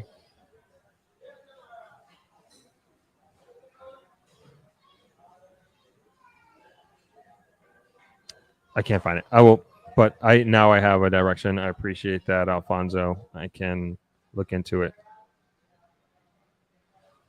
Amo says, yes, at ThriveX, got to build out people infrastructure to support and advance all the changes happening now. Hashtag sustainability. Absolutely. Shane Love Coaching says, it's a form of gentrification if the locals are pushed out or don't benefit from the improvement. I agree. And like, that's the word that I was trying to avoid using, but it is what it is. And we talked about, I think over a year ago, we were talking about this happening and figuring out ways that we can learn from the lessons of other cities and countries that this happened to. And I kept and keep bringing up Brooklyn because I was witness to that and continue to be a witness to that, of just like living through the gentrification of Brooklyn. And it's just so crazy. And like, this is exactly what's going to happen here. And there's not much. And it's like, this is, what are you going to do about it? There's nothing you can do about it. The only thing is, like, I think that we just know it's happening. It's going to happen, and we just need to be as smart as we can about it. And we can't be surprised that when it does happen. We can't say, oh, I didn't know, or I wish I had known. I wish I had invested. I wish I had done. Like, no. We know what's happening. We know what's up. We know how hot Jamaica is. We know especially how hot Negril is, and we're seeing, like, literally we're like on the ground floor at this point, and in 5 years from now we were like, oh, what? This is crazy. So, we're an educated community here. We're an educated community here, and we know what's going on. We're keeping up with everything that's happening. Noble Girl says, imported foods come with a hefty import add-on, hence the pricey grapes. I buy local fruits when I'm in Jamaica. Yep. Good point. Kay says, what hospital is that in Negril? Okay, I got to get into that article. Omega Medical. I'll get into that in 1 second. Miss Cole says, I'm so weary of all the buildings on this beautiful island. It's just going to continue. It's just going to continue, Miss Cole. Crispy W, man, that view.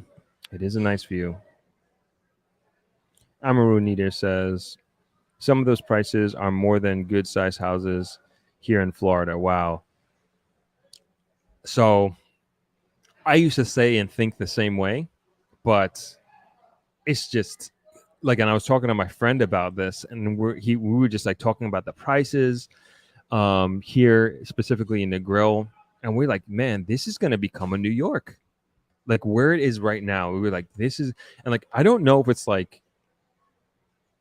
is a bubble going to burst, in terms of housing prices, great prices, everything. Like, is a bubble going to burst? Is this a bubble?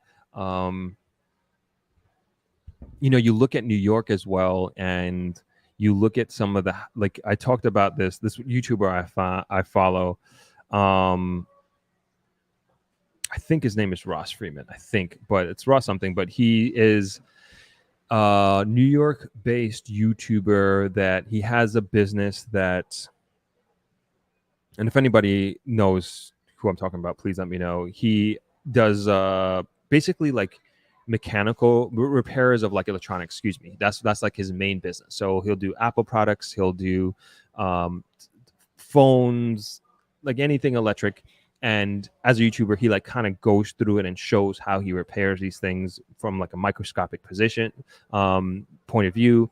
And he also is an advocate for right to repair, which is basically advocates for small mom and pop shops like his to get, say, the schematics of a Macintosh computer, so he's able to repair it. So you as a consumer are not forced to only go to Apple to get your computer fixed and pay this premium price, where because he has the schematics on an iPhone, he can repair it for $50, and instead of you going to Apple and paying $300 for that repair, and he obviously has lower overhead and that sort of thing, and he's fighting against this monopoly of for right to repair.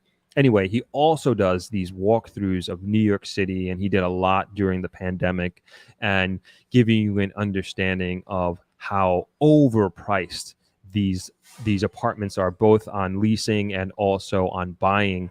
And for example, I just like one that came to mind. He went to it was a restaurant that shut down in Midtown Manhattan, very small.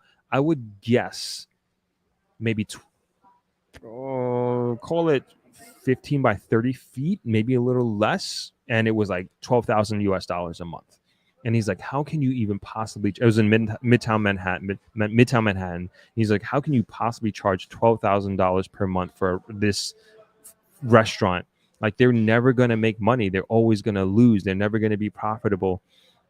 And then also the location, he was explaining, like, you're not going to get any lunch traffic. It's not like you're in the financial sector or the financial district and you're going to get, bigwigs coming off and having lunch and grab, like, you're not going to, none of that. You're not going to get any of that. And so anyway, he went through, even like you're seeing, especially in Brooklyn, like all of these new apartment buildings that even last summer, I was looking at apartments at these new buildings and for one bedroom, basically you're looking at $3,000 a month, like for these new apartments. Like that's the opening conversation. Some you can get for like a little bit less than that, but for the most part, you're looking around $3,000 a month. And you're like, I'm sitting here and we're thinking probably that is bonkers to rent. And his point, Ross, like the guy I'm speaking with, the YouTuber, it's just he was just trying to say like that New York is just completely overpriced, and even like the selling points of some of these like dilapidated buildings, like he'll go and it'll be like a building that is literally falling apart. Like one he we're just showing on Zillow, like at these terrible pictures, and it'll be like $3 million or something like that. And he's just like, man, this is just so crazy. Anyway, my point is like I'm contextualizing what's happening here in Jamaica with what's happening in New York. And the same thing is happening here, is that it's a combination of inflation, and then also property owners are seeing what other comp sales are happening, and they're holding out. They're not taking anything under their baseline. And I think that is also what's driving the inflation as well, is that owners are seeing what other owners are getting, and there's like this bare minimum that they're going to take, even though the property may not be from a market standpoint at that value. And I don't know, again, if we're in a bubble, but who's to say at this point? And comparing it to Florida, it's just like no longer the case. It's just I would almost argue that if we're not there, we're going to get there, where these properties are going to be more expensive than Florida. And I'm not saying it's going to get to New York prices. I don't think so. That would be crazy. But for sure, like I think the certain parts of Florida, I'm trying to think of some other examples. Little Bit Country Club. I mean, those 2 bedrooms are going for over $500,000. They have $1 million properties there as well. It's just is, it just is what it is, but that's just kind of like the facts of, and it continues to go up, and we even say, like, I remember when Little Bay was being constructed, I don't remember the prices, but I remember thinking like, this is so expensive, I would never. And here we are, however many years later, and it continues to go up astronomically. Let's continue in the comments. Camille Lewis says, I agree with your thoughts on White House. Nothing much there. I always wondered why the major hotelier would put a resort there. So they have Sandals White House. I've never been, but I hear it's like a beautiful, beautiful property. But it's an all-inclusive hotel. Where you going to go? You don't need to go anywhere. Everything is right there for you. And then they have the overwater bungalows there as well. I believe that was the first in Jamaica, maybe the Caribbean, as a matter of fact. Beautiful from what I hear. Absolutely stunning. People, like everybody who's gone to White House, Sandals White House, is just like over the moon. Maybe we can do some sort of partnership there, and we can stay there for a couple of nights and do a little feature. Who knows? But I'd love to bring that to the forum, and I've heard nothing but great things about that place.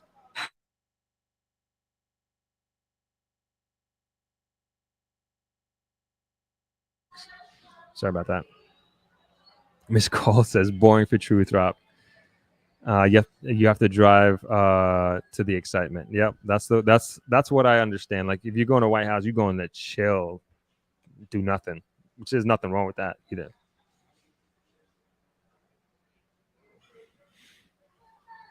Shane Love Coaching said Jamaica is hotter than Scotch bonnet. That's true. It really is right now. It really, really is hotter than I could have imagined. Chris PW Throp, hey, finally have my Jamaican passport and citizenship after 8 years. Oh my gosh, how is that even possible? Man, congratulations first and foremost. That's awesome. That must feel great, as a matter of fact. It only took me like 6 months. This was like 16 years ago. Literally just paperwork. That's crazy. I'm sorry it took so long, but at least you have it now. Amaru Neater says, sad to say, but the gentrification of Brooklyn was needed. Brooklyn was a mess in the 80s and early 90s. Oh, I remember. I definitely remember. And it was terrible. Like and again, I don't know the answer to a situation where you had families in Brooklyn and even downtown Brooklyn, and I mean, so many places, because my mother lived all over Brooklyn and we lived in all of the worst neighborhoods in the 90s. Like, you name it, we lived there for the most part, even East New York in the 90s. And if East New York is still bad, put it that way. Just imagine what it was in the 90s. And I remember my mother used to live there and it was crazy, like crack house after crack house after crack house.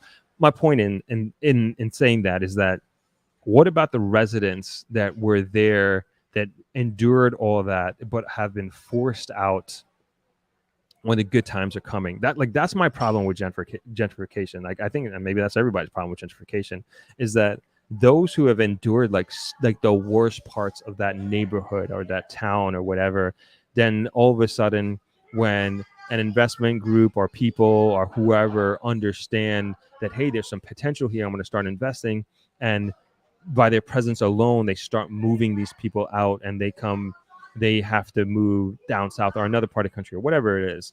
You know, how do we take care of those people, sort of thing? But you're right, Amaru. Like, I hate to say, I won't say gentrification was needed, but definitely a change was needed.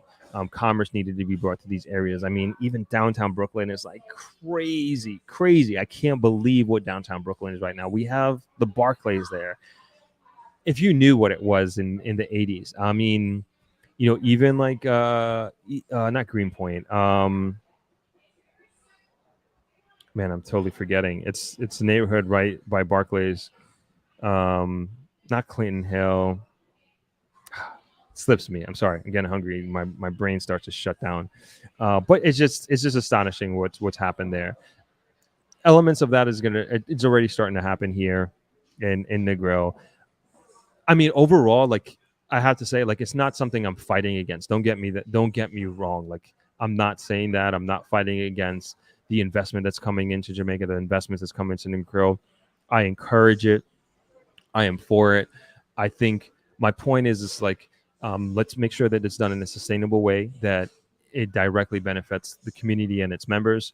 And to us as a community here, Thrive community, it's just like, I feel a sense of obligation of bringing the information to you, so you know what's happening and you have an opportunity to get in and not be in a position in a few years from now where it's just simply just unaffordable. And that's the conversation I was actually having with my neighbor this morning, because it's getting to that point. So that's what I'll say on that. Again, I'm for this. This is what this channel is about: investing, improving, building up Jamaica, coming back to Jamaica, and I'm all for that 100%. Kay says, I like the info here. Please people think I'm crazy because I want to live in Jamaica as a young person. I have hope for the country, even though everything is going on. Yeah, I mean, this is another thing, like I was talking with my neighbor about this morning. It's just like, the news and the headlines is what it is, right? And in spite of that, you still have this incredible amount of financial investment coming here. You still have an incredible amount of people who want to move here, want to live here, want to buy a home here. And I can tell you, here in Negril, I won't say most, I would say many of them are non-Jamaicans. Many of them are tourists who have come here, visitors who have come here over the years, and they're buying places here. They're buying homes, they're buying apartments, they're buying gated community places. I'm seeing that more now than ever. So my point is, and Kay, I support you as a young person. I support you as a person who wants to come here. Is don't allow the headlines to discourage you, and look into it for yourself. Look into it to the point of your comfort level, not only in terms of safety, but also lifestyle, also investment and risk appetite as well. And it should not be something that is taken off the table because of something that you read or something that happened. And I do not in any way try to discount or downplay these headlines. Like, they're real, crime is real, murder rates are real, that all of that matters, all of that is real. But to me, it's not something that I would say that you should, because of that's happening, that you should completely discount living here, completely discount investing here. That's all I'll say on that. Wilson Watson says, congratulations, Chris PW, to be a citizen of Jamaica. Faye Shepard says, so the price outside of locals' ability creating homelessness.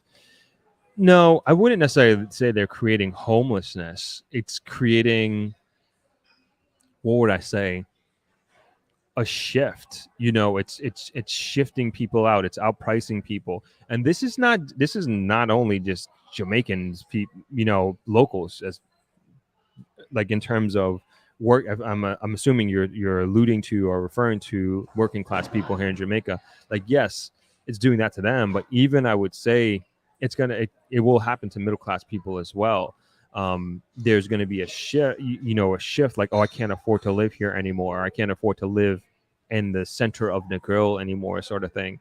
And that's what tends to happen when these when gentrification essentially happens. But I wouldn't necessarily go to the point like people are being put out on the street. Is that happening? Maybe, but not that I have heard of. Ebony X says, congratulations, Chris. Amu says, as an expat for NYC, I can say it's true. Why I'm here, BK has a skyline now. There you go. Priced out, right? Ebony X says, NYC is way overpriced, but because it's NYC, people will pay. Yep. Kenroy Thomas says, houses in Jamaica are made with concrete and steel, while Florida houses are made with mostly composite material, so cannot compare prices. Fair enough. Yeah, the build here might be more expensive as far as like definitely the material, I would say. Andrew Blick says, hi, Throp. I live in Negril and love it. Communities in Negril could possibly be affected due to the financial divides being created already. Gentrification. There must be a balance to progress.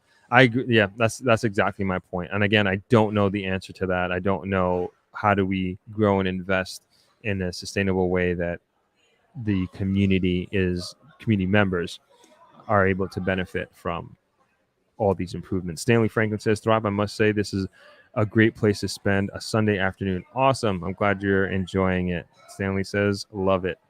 Amaru Nieder says, I wouldn't mind paying $500,000 for a house here in JA, but these communities need their own resources. Example, a police station, fire station, healthcare, to name a few.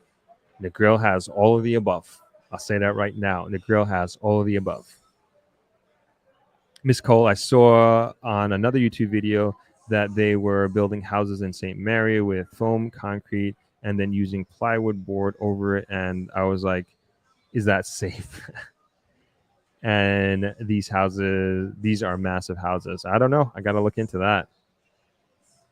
Millicent Watson says, my daughter, born in the U.S., excited when she got her Jamaican passport citizenship. Awesome. I know the feeling. I'm very proud of my Jamaican passport as well.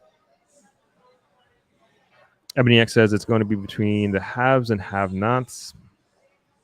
I hope it doesn't get that way. I hope if it does come down to the have and have-nots, I just hope that gap is closer, the wealth gap I'm alluding to, and that also generally speaking, the quality of life of all is elevated, not just a small percentage.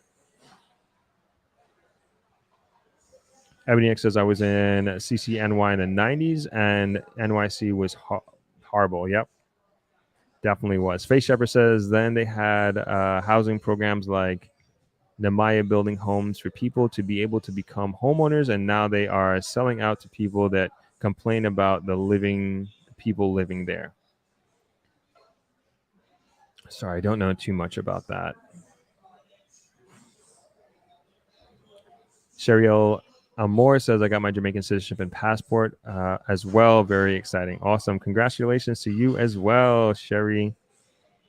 Faye Shepherd said, we must be careful about how we treat our fellow Jamaicans. Tourists can afford whatever prices are marketed. I agree. We do got to be, we got to think about our countrymen and women for sure. And in some instances, it is being thought of. They are being thought of, in others, not so much. But I think as we talk about deals with hotels and foreign investors coming in here, I think there should be some sort of direct incentive for them to invest in the community on a community level financially, because they are going to make a lot of money here. Amaru Neater says, as long as the government can relocate the squatters and provide housing for them, I am for the progressive development. I wasn't even talking about squatters. I was talking about people that pay their bills and are legally in their leases. But yes, I agree. Even with the squatting situation, and we do have a squatting problem here in Negril, they need to be relocated into proper housing and given an opportunity to be home and landowners. It's who else do you blame for these squatting communities, allowing them to just mushroom into what they are? That I blame the government for sure. Like I'm not one to really blame the government, and that then now becomes the responsibility of the government to find them proper housing. That's the one thing that I will say at this point. It's like they have a responsibility to to their citizens, and if they allow these communities to mushroom into these situations, then we got to figure out an amicable way to move them and to get them into proper housing. Especially, and this is speaking directly to when they are on government land.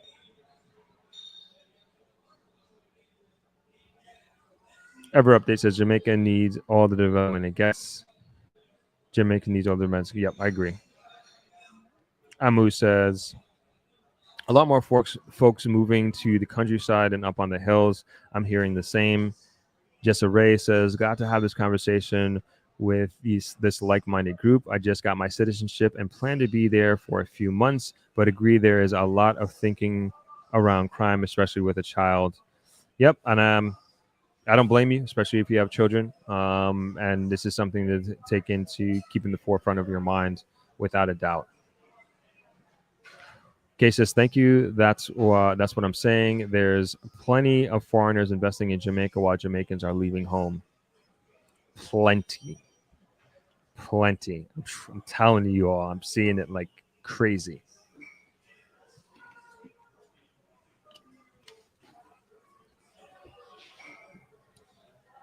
M. Graham says, your thoughts are noble regarding investment in Jamaica. Much of the money doesn't it's not about disrupting the local economy or ecosystem.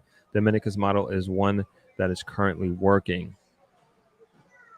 Kay says, I love the investments, but Jamaicans should be actively involved themselves in the industrialization and modernization of Jamaica.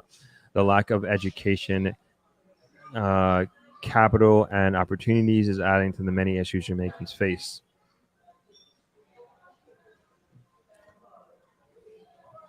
I mean, I agree with that. I'm just trying to think like of like how do you help and assist from an opportunistic standpoint on a mass level? And to me, it's like you have like the immediate problem of you need jobs, right? You need to employ people to a point that they can have been elevated are elevated in the sense they're being lifted, their lifestyle and quality of life is being, and their family's life is being lifted because of XYZ opportunity. But then in the long term, we also do need a robust and educated society focusing on children and focusing on a 20-year plan. And I say 20 years because we got to think of children starting when they first start to school up until when they graduate college, and then moving into the workforce and what that pool of talent is like. So you need both, is what I'm saying. You need the immediate jobs for the adults now that, and I don't know like what our current literacy rate is. I don't know what our current graduation rates of college and both high school are at this point, but I would confidently say that there is room for improvement. And if we can come up with a formidable plan to improve that, and then even from an tactical educational standpoint, having a focus on specific aspects of education.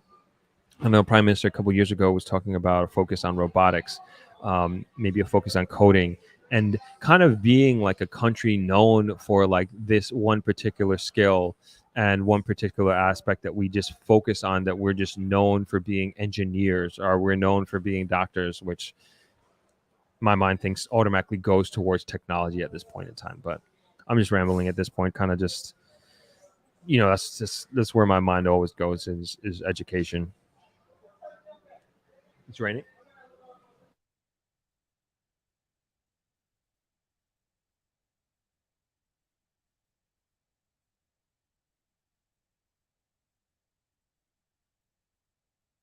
It's starting to drizzle outside, so we're gonna see how long we can keep the camera out there. Veronica says, "Afternoon, Thropping, everyone. Good to see you, Veronica."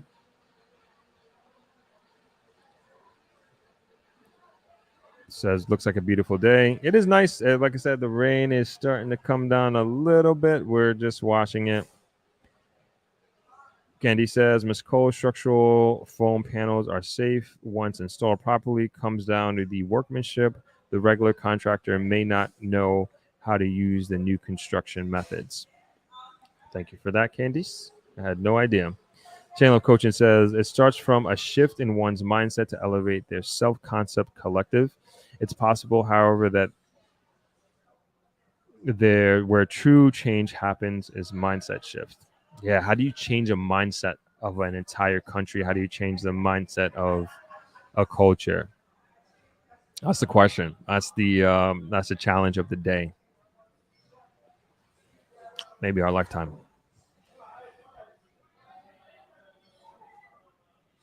Kay says, "Don't get me wrong. There's plenty of educated people in terms of degrees and such." Gotcha. All right, let's move on to the. Hold on. Don't tell me I lost it. Yeah, I lost it. Hold on, I gotta Google it.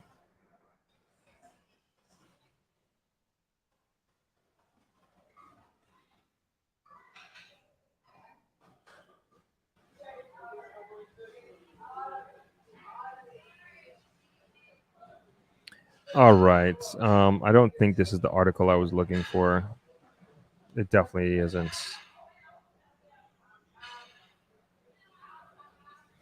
All right. Anyway, this we'll roll with this right now. I'm going. So this article is about the Omega Medical Hospital.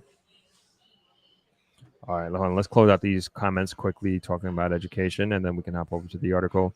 So Kay says, "Don't get me wrong. There's plenty of educated people in terms of degrees and such. However, not everyone has a knowledge of how to invest in the country except financial investments."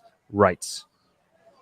Hence this channel, hence this community. Hopefully, we're bringing some diversification in the way we think about investing. And I always say that if you like investing in, say, Negril, a home, and you decide to move here, I forget. I think it was Kay you were saying or thinking about moving here as a young person, but also your presence alone also is part of that investment. How you think, your experience, your interactions with locals, that's also investing in the community. Going to restaurants, being part of different social clubs, if you will, and maybe even if you want to be a volunteer at a nonprofit organization. To me, that also is part of the investment, and that also changes and uplifts the community. If you are a person who's deciding to come and move here, because you're also bringing brain power and experience, like I said earlier. And when you think about the many expats that are here, that are business owners, the one I should say expats, repats, my dad included, Mr. Grizzle included, and the crazy impact that they've had on the community. Mr. Grizzle was one of the founding members of the Negril Chamber of Commerce. His family is super active in the Negril Chamber of Commerce, even to this day, the Jamaica Hotel and Tourist Association, the environmental fights that he's done for the community and for Negril and the young people and the kids, like so much. And he's a repat. Same with my dad. And he built a business, built a hotel, and he's a repat Jamaican who moved abroad when he was in his teens and then moved back and started a hotel. And then now his 3 sons that were born and raised in America, except for my youngest brother who's born in Fiji, but raised in America, in New York, educated. And after getting our education, all 3 of us subsequently, we decided to move down and be part of the family business and to grow our business and to grow this community. And like, that is the power of repats. That is the power of the Jamaican diaspora and coming back and taking your knowledge and experience. And it's not just, it's that chain migration. I don't know, but it's like, it's not just the one individual, like my father, having the impact. He's 3x, 4x his impact that he's had on his community by having his 4 sons here, building and growing his business and being a very, very big part of the community here. And that's just an addition to, I'd say, Kay, of how you can invest and have an impact on Jamaica. Did I get all the comments? Oh no, so many more came in. Jammin1288 says, I think Jamaica has the ability to provide excellent education. The issue, we have the 3rd highest brain drain in the world. How do we create top jobs? BPOs won't keep educated people. I agree. And Matt was also in the interview that I had with Matthew Wallace. He was alluding to this as well, is that Jamaicans going abroad, getting educated, building capital, and coming back, it's also not a bad thing. I agree with that. But I think there needs to be a better balance. Like, how do we keep our most talented, especially our most talented young people here in Jamaica, and creating opportunities for them where they're like, heck no, I don't want to leave. I want to be right here because this is the best opportunity I have at creating the life that I want, and for myself and for my future family, or for my family.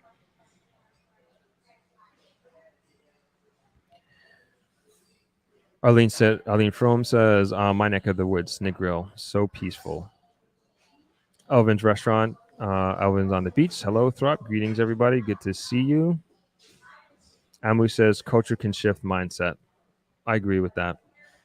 Shane Love Coaching says, for one, as you mentioned earlier, with educating the children, start by planting the right seeds and nourishment. For adults, willingness to engage to doing inner work and mental health wellness. Yeah, I don't know if that has gotten here, at least on, this whole mental health wellness movement. I think it's incredibly important. I think it's incredibly powerful. I have benefited from it as an adult. How do we bring this to Jamaica on a mass level? How do we bring this to Jamaica to young people, especially, and kind of making it part of their lives and making it a priority, like their mental health? What is mental health? What is having a good mindset? How powerful is your mind, and getting them to understand what their mind can do with the right focus, with the right education, all of these things. I don't have an answer to that, but I think you're on the right path with your thinking, Shayna.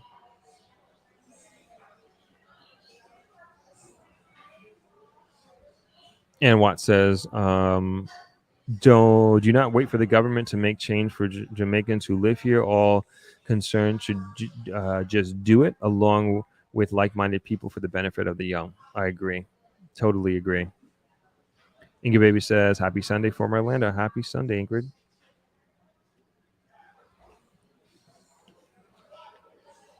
All right, let's hop into this article.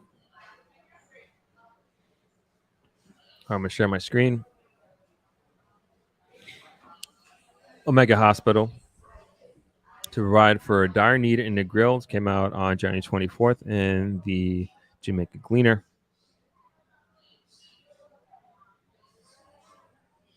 Omega Medical Hospital in Negril, Westmoreland has been described as a game changer in the field of healthcare services by patients, medical practitioners, and the business community, having successfully performed its first surgery last week. Located along Norman Manley Boulevard, the 14-bed Omega Medical Hospital, which had its soft opening last Friday, January 20th, is equipped with a state-of-the-art operating theater, a laboratory, a pharmacy, a radiology department, and an x-ray department. The hospital will provide primary and tertiary healthcare services to the community of Negril and its environs. Dr. Delroy Frey, clinical psychologist at the Western Regional Health Authority, says many more lives will be saved now that Negril has its own first world medical hospital. Dr. Frey, who is also a surgeon, says given the strategic location, trauma care will be elevated to new heights in the region. At the hospital that is being operated by Dr. Dale Foster, his wife, Dr. Sonia King Foster, and Dr. Dalton James. I want you to understand the significance of this hospital.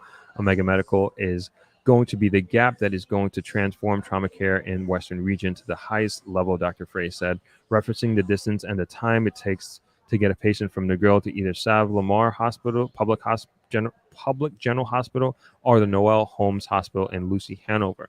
Negril should be proud.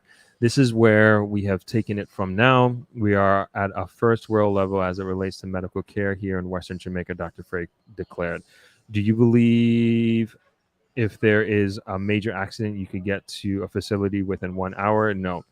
How many patients have been compromised because of the distance of the transfer? He questions. You now realize the compromise the patients here would have had because they would not have reached intensive care within the golden hour, he continued. Anthony Jackson, a resident of Negril, that said that Omega Medical is a shelter from the shortcomings of public hospitals. It is so convenient for us to come here and do our business, check our health, because public hospitals, you know what they're like. We appreciate this. The first one in Negril, and we'll support it and hope it grows, Jackson shared. Jackson has so far utilized the hospital for blood tests and CT scan. I haven't seen anything wrong yet, but when it comes up, I'll tell you, Jackson added, sharing if life were a thing that money could buy, the rich would have it and the poor would die.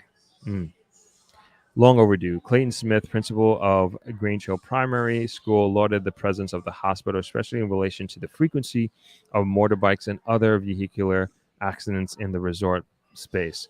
In fact, this hospital is going to be able to cover some of that and will be able to do much more. I believe that some lives will be spared, said Smith. My friend had an accident on the beach road, and by the time they got to South Lamar, he was dead.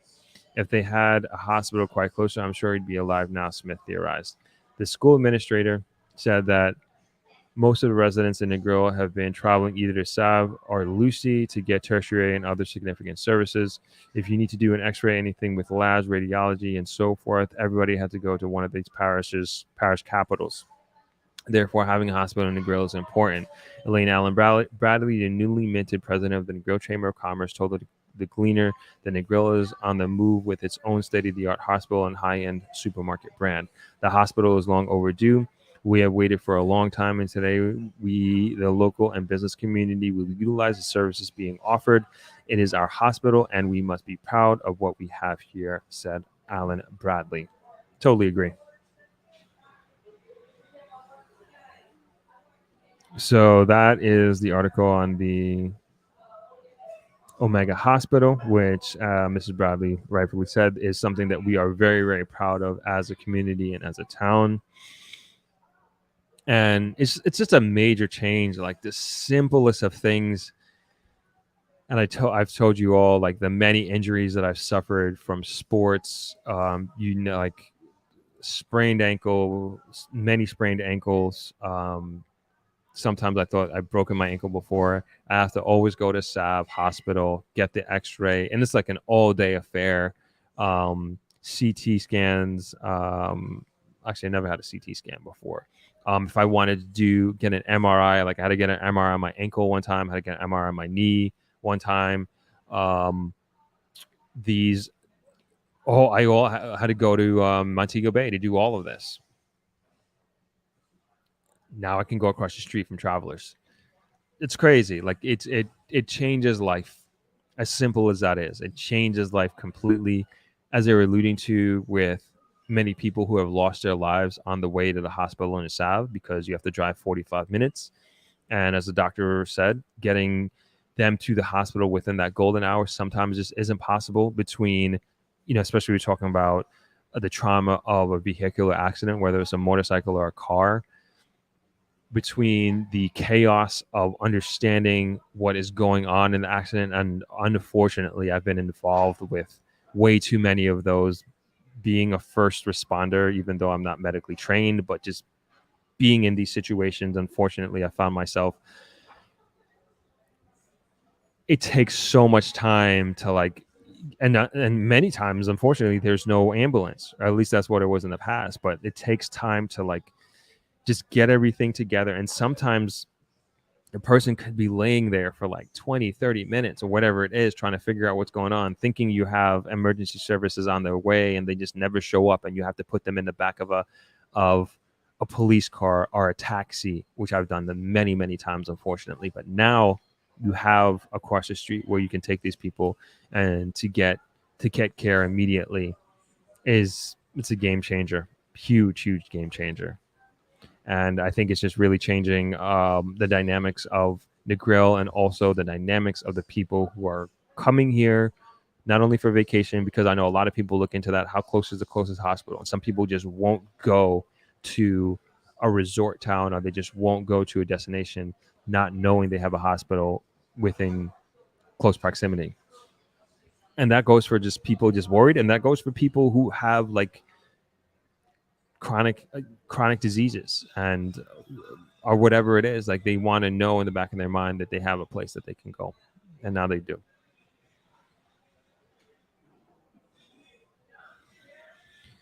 All right, let's get into the comments here. Ari Island Gaming says Jamaica needs to address the crime situation and create more jobs, especially with better pay. Then we can better retain talent. I agree. I agree on both those. It's not as, how can anybody argue with that?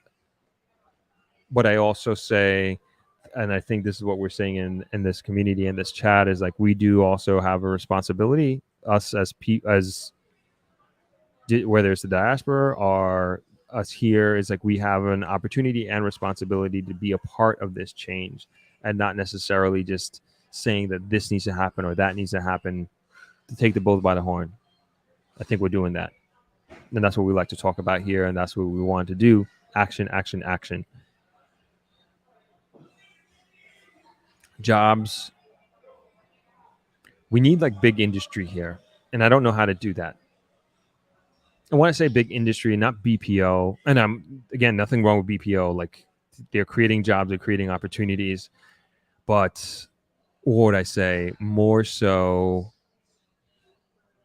if we could get big tech to come in here, or manufacturing wouldn't make sense because it's just so expensive from a utility standpoint, specifically electricity. But if you could figure out a way to make it more sustainable and maybe using more renewable energy than anything else, I think that will make a big difference as well,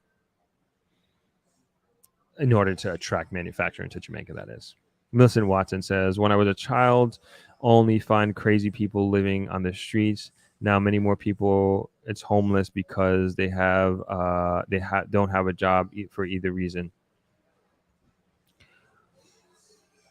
I'm not going to argue with that. I don't know. I don't know your experience. And it would be good to know, like, if there is some sort of statistic on homelessness in Jamaica. I would think so, though, and from a comparative standpoint. Belt and Road Initiative says start small and keep taking steps forward. Absolutely. Ms. Cole says that was the plan for years. The Jamaican diaspora used to believe in building up themselves and returning and investing in Jamaica so that their children can have something to look forward to. I hope that is happening. There are diaspora moving back to Jamaica for sure. Want more people for sure, I would say. Amaru Neater says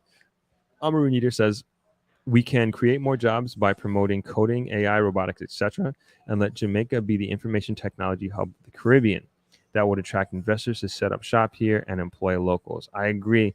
That to me is where the government can come in, or if we have like a group of people or maybe an investment firm or something can invest in this. I mean, this is a long term investment, but not impossible. Mr. Info says, good afternoon, Throp. Good infrastructure and good pay will slow the brain drain from Jamaica. Good point. Ms. Cole says, I was born in Salvamore Hospital. I would never step foot in there now. Yeah, Saab could do with some help. That's for sure. That's for sure. Amaru Neater says, crime in Jamaica is bad, but it is worse in America. But yet people are still flocking to America in droves. I'd also say people are still coming here too. Like I said earlier, there's a lot of people who have been visiting. I could speak to Negril, who've been visiting Negril for a long time. Now they're buying homes in droves. I promise you. All right. We're gonna do last article. Two more articles. We gotta do two more articles. Two more articles. All right, I'm gonna throw this one up here, and it's only because, not only, but my friend actually wrote this article, and Travelers is also featured in it. So it's quite lengthy. I'm not going to read the whole thing, but I threw it in the comments section. I'll read the beginning and the traveler, which is the Travelers part, and it was nice that we were featured on Uprock's very popular website and Instagram pages. And let's add this to the stream. And it reads, this is on uprocks.com, written by Michaela Lugan. Where to eat, sleep, beach, play, and repeat in Negril, Jamaica. After what had been one of the most painfully challenging years of my life, I decided that I would close out 2022 with a solo adventure to Jamaica. I felt the need to work on some personal, emotional, and spiritual healing and growth before welcoming in a new year, and change of scenery would help me do that. I had settled on Negril, Jamaica for various reasons. I knew I wanted a tropical destination to warm my bones in the thick of a Western New York winter season, while keeping it relatively affordable. Cheap flights, easy access to the smaller Caribbean city from Montego Bay, a 7-mile strip of crystal clear beaches, and a plethora of recommendations from family members who had previously gone had me locked in. And while much needed solo time was my overarching plan, the actual shape of each day landed on a perfect balance of relaxed downtime and adventure under the Caribbean sun. Part 1. Where to eat and drink. Negril is home to some amazing flavors. I literally ate out every day on my trip, with dinner being my splurge meal of the day. Central Negril. Grabbing a bite to eat in Central Negril is very easy, since most of the restaurant, bars, and resort-hosted food hubs are located right on the 7-mile beach. What's even better is that a lot of restaurants will work with tourists and help arrange pickup taxis and shuttles to bring you to dine. It sounds a little needy, but it's also pretty dang convenient. If you want to start your day off with a dose of beachfront sunshine, head over to Travelers Beach Resort. This family-owned boutique hotel features a beautiful seaside patio overlooking the ocean, and you'll be eating fresh fruits, local dishes, and comfortable cuisine under a canopy sea grape tree. Make sure to bring your bathing suit and snorkel because there's a great little coral stretch out into the property's nearby waters. Okay, and we'll leave it at that. I thought that was cool. You guys can read the rest of the article. It's basically featuring Negril and one person's experience on Negril and how they enjoyed their stay. Next article. This is the last article, and we're going to close out here. After this. All right. And so, and this is a follow up to something that we spoke about maybe about a month, 2 months ago. Construction of Jamaica's tallest building starts February. Locals, Americans in charge of the first stage of the ascent at Oxford. Awesome. Thank you. And this is in the Jamaica Observer. This came out today, the 29th. So I'm just grabbing a drink here.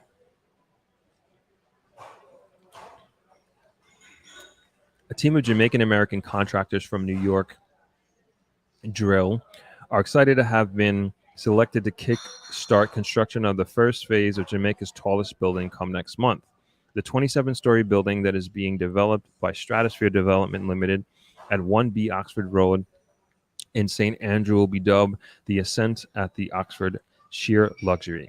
The team from New York Drill, who will be building out the foundation of the complex, prides itself in having a wealth of experience in constructing superstructures and skyscrapers. Key people representing New York Drill had a sit-down interview with the Jamaican Observer, during which they shared what they're ready to hit the ground running. Dr. Ronald Rose of New York Drill described his team members as experts at building structures. Substructure is the basement level, which involves the drilling and stability of the entire project. This building will stand quite a few stories up. There's some bad spelling and grammar here, but we're going to move on. It is important that you have a solid foundation in the event of earthquakes and unforeseen natural disasters. We have about 20 years experience doing superstructures in New York City, in and around the boroughs of New York, Queens, Bronx, and Manhattan. This will be a major attraction for tourism and other industries. It will include observatory floors, swimming pools, museum, helicopter pads, interesting, and not to mention employment for the skilled and unskilled. This is the tallest building in the Caribbean. As diaspora Jamaicans, this will cement us as number one in the Caribbean. Jamaica should be leading in the forefront when it comes to development and the future. I think we're going in the right direction. A lot of times, people in the diaspora, we tend to hear a lot about high crime situation in Jamaica. We are here to stay. Let us change that narrative and start sending out good news about Jamaica. The engineers are finalizing the design of the substructures. The contractors will be Landmark Group, while we will be building out the substructures. Max Bowen is another expert from New York Drill who will have a hands-on role in the first stage of the project. I run the day-to-day operations, which includes quality control and integrity of the work. We are looking to bring our style here in terms of experience and knowledge. We are Jamaican born and we love this. Our style here will be the same that it has been implemented in New York City building code, which works. You know that there are skyscrapers everywhere in New York. We are using that design theme experience we use up there down here. It will be the tallest building in Jamaica, so it was good for Stratosphere Development Limited to consult with somebody who is familiar with the expertise. Bowen said that being born in Jamaica gives him a special feeling to help build the island's tallest building. Jamaica is a developing country that is like a landmark in terms of what is to be. I appreciate the fact that Stratosphere has taken the time to make sure that everything is done right. They are not daunted by any false narratives. New businesses are going to set up for this building is going to create Great value, he said, marveling at the thought that the residential/commercial building will have medical and urgent care facilities. Land surveyor Neil Scott, who has worked on big projects such as highways and airports in America, will be in charge of the foundation layout. He too expressed excitement about what the project will mean for Jamaica's economy. This is great for Jamaica. It will put us on the world stage for being able to put up a structure like this.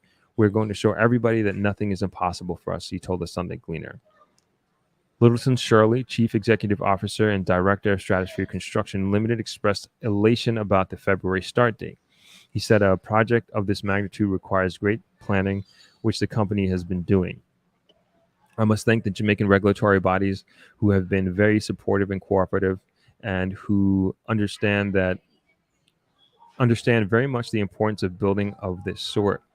It is going to set the trend of investment opportunities in Jamaica, which is crucial for Jamaica's growth trajectory. The contractors from Drill New York are excited as we are. They want to brand their name in Jamaica. They are looking for investment opportunities, and we are excited to collaborate and partner with them. I see no signs of any major hiccups. Stratosphere's chairman, Warren McDonald, expressed confidence that the development will set the trend in ensuring the highest standards of future skyscraper projects. This project is a first in Jamaica, and naturally you want to ensure that we set the highest standards. As such, we are working well with regulators, McDonald said. And that is the end of the article. It is written by Chris Cross. Just Chris Cross. I'm hungry. Jason Cross. That's the article right there.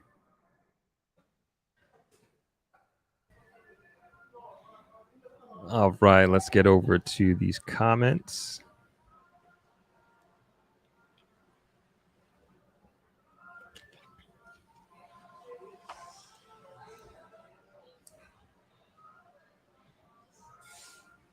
Jeff Holman, Jamaica could be the breadbasket of the Caribbean government. Government needs to spend more time and money on agriculture than tourism. Agro profits stay in Jamaica, and most tourism profits leave. Yeah, we also got a video the presentation portion of. Hold on, let me fix the camera.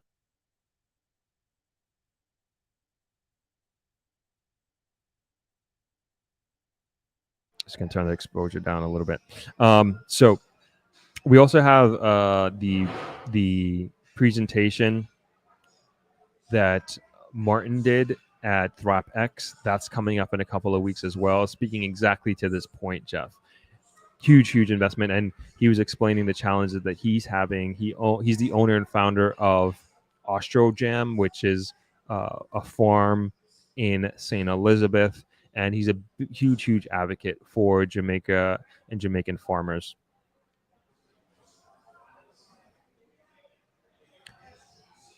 Ms. Cole says, Camille, I got violently sick last year in Jamaica when I came to a funeral. I thugged it out until I got home in the USA. I refused to go to the hospital. I was afraid. Oh, man, that bad. Well, there's always, I mean, if it was Negril, like we have a lot of great private doctors here as well. But I think that's going to be a huge compliment to the hospital. The hospital should be, I should say, it's a huge compliment to them. Evelyn's Restaurant says, great live stream. Thank you. Thank you very much. I appreciate that. Shane Olo Coaching says, if you haven't already, please hit the like button. Please and thank you. Yes, the like button, smashing it would really help. Millicent Watson says, thank you. True Kenroy travelers pay their employee very good from what they say before.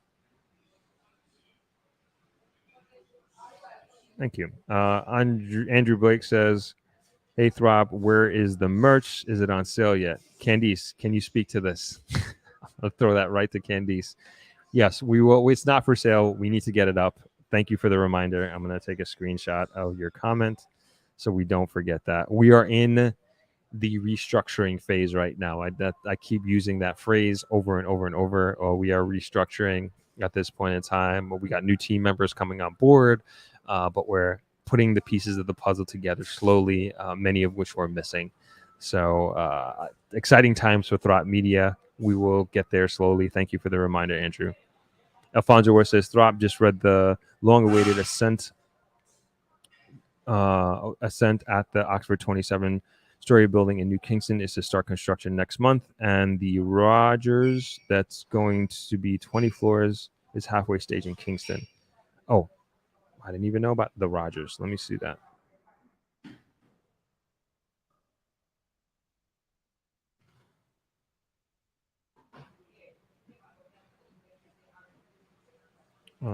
Interesting. Always learning something here. Sorry, I'm just looking at it now. The Rogers, that is.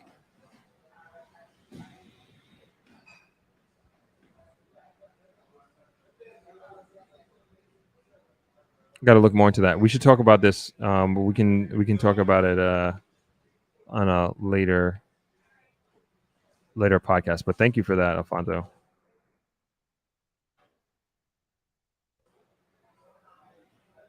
Errol McIntyre says we talk about crime in Jamaica. It's Jamaicans who shipping back the guns to Jamaica from America, where people are full of contradictions.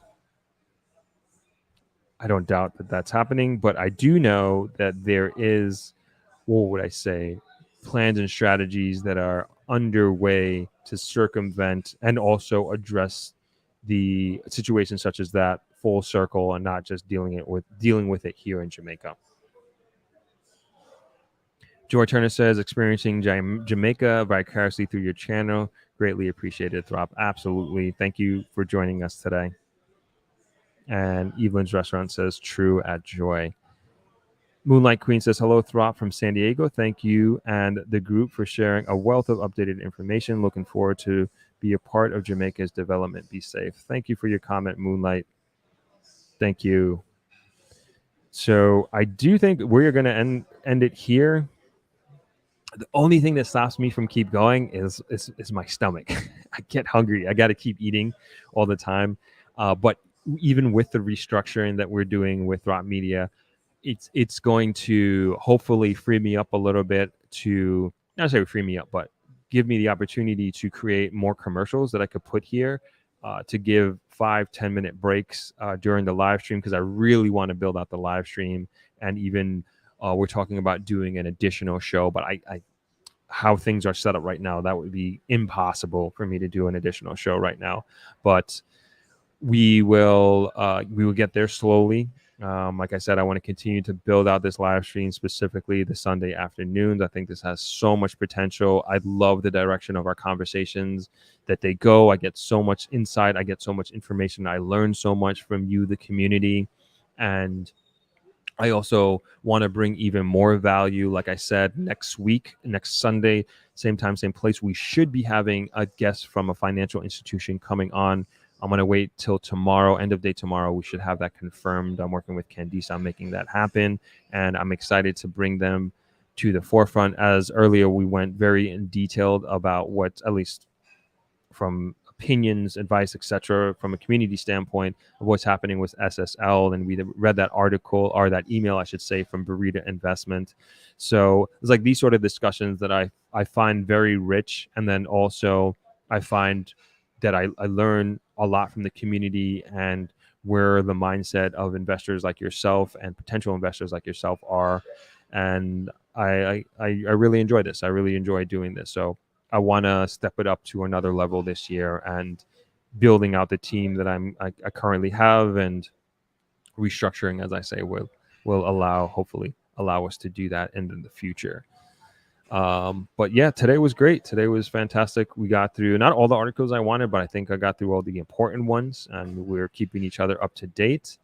And even though last week I told you all we probably wouldn't have any new content coming out in the next 2 weeks, but that was before we have some new team members coming on, and they're the ones who made the change and adjustments, and that's what allowed us to get the Matthew video out yesterday. And it's seemingly, with the team we have in place, we're going to be able to do that again this week, and hopefully we'll continue to ramp that up as the weeks and months go by. Let's get into the last few comments, and then we can close out here. Caden Pat, excuse me. I always say K-dependent. Caden Pat. Any updates on the thievery situation with Hussein? In the beginning, so in the very, very beginning of this live stream, we talked extensively about that. So if you want to scrub back, you can do that. And it was pretty rich. And I went through a long, so I alluding to and referring to before, a long email from Burita Investments that I thought brought a lot of context to what's happening. Chris PW says, yes, miss your live break videos. We have them. We have the old ones, but we're gonna create some new ones as well. Rachel says, great live as always. I listen as I was cleaning, cooking, and taking care of 3 little runt puppies. Have a great rest of your day and week. Thank you very much, Rachel. Hello again to Mom. Thank you for joining on this Sunday live. I am Minnie says, building J's tallest building would be better if it were a California-based architecture entity. California, rather than New York, has experience with building in earthquake-prone zones. I would hope they say they are educated and experienced in building earthquake, I wouldn't say earthquake-proof buildings, but they are thinking that and are seemingly one of the things that they are making a priority, as stated in the article. Nikki Ellis says, Throp, since I found your channel, my desire to purchase a home in Jamaica has increased dramatically. This information is priceless. Awesome.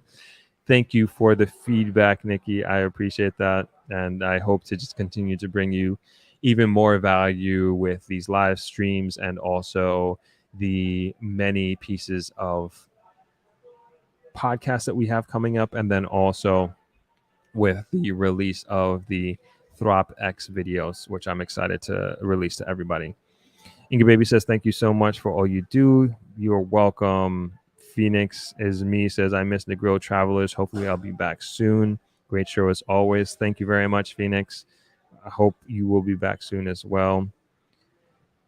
Shayna Love Coaching says, hey, have a wonderful week and ahead, everybody. Have a wonderful week ahead, everybody. Thank you, Shayna. Appreciate it.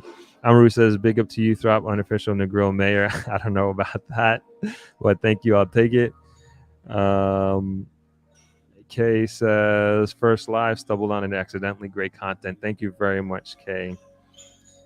Next week, same time, same place. And we're going to have a financial guest, hopefully. That's the idea. We should have a financial guest next week.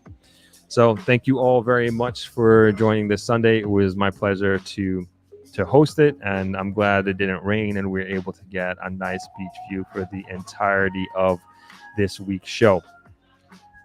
I will see you next week, same time, same place. Got some shorts coming out this week, and we will have another video for you on the main part of the channel on Saturday.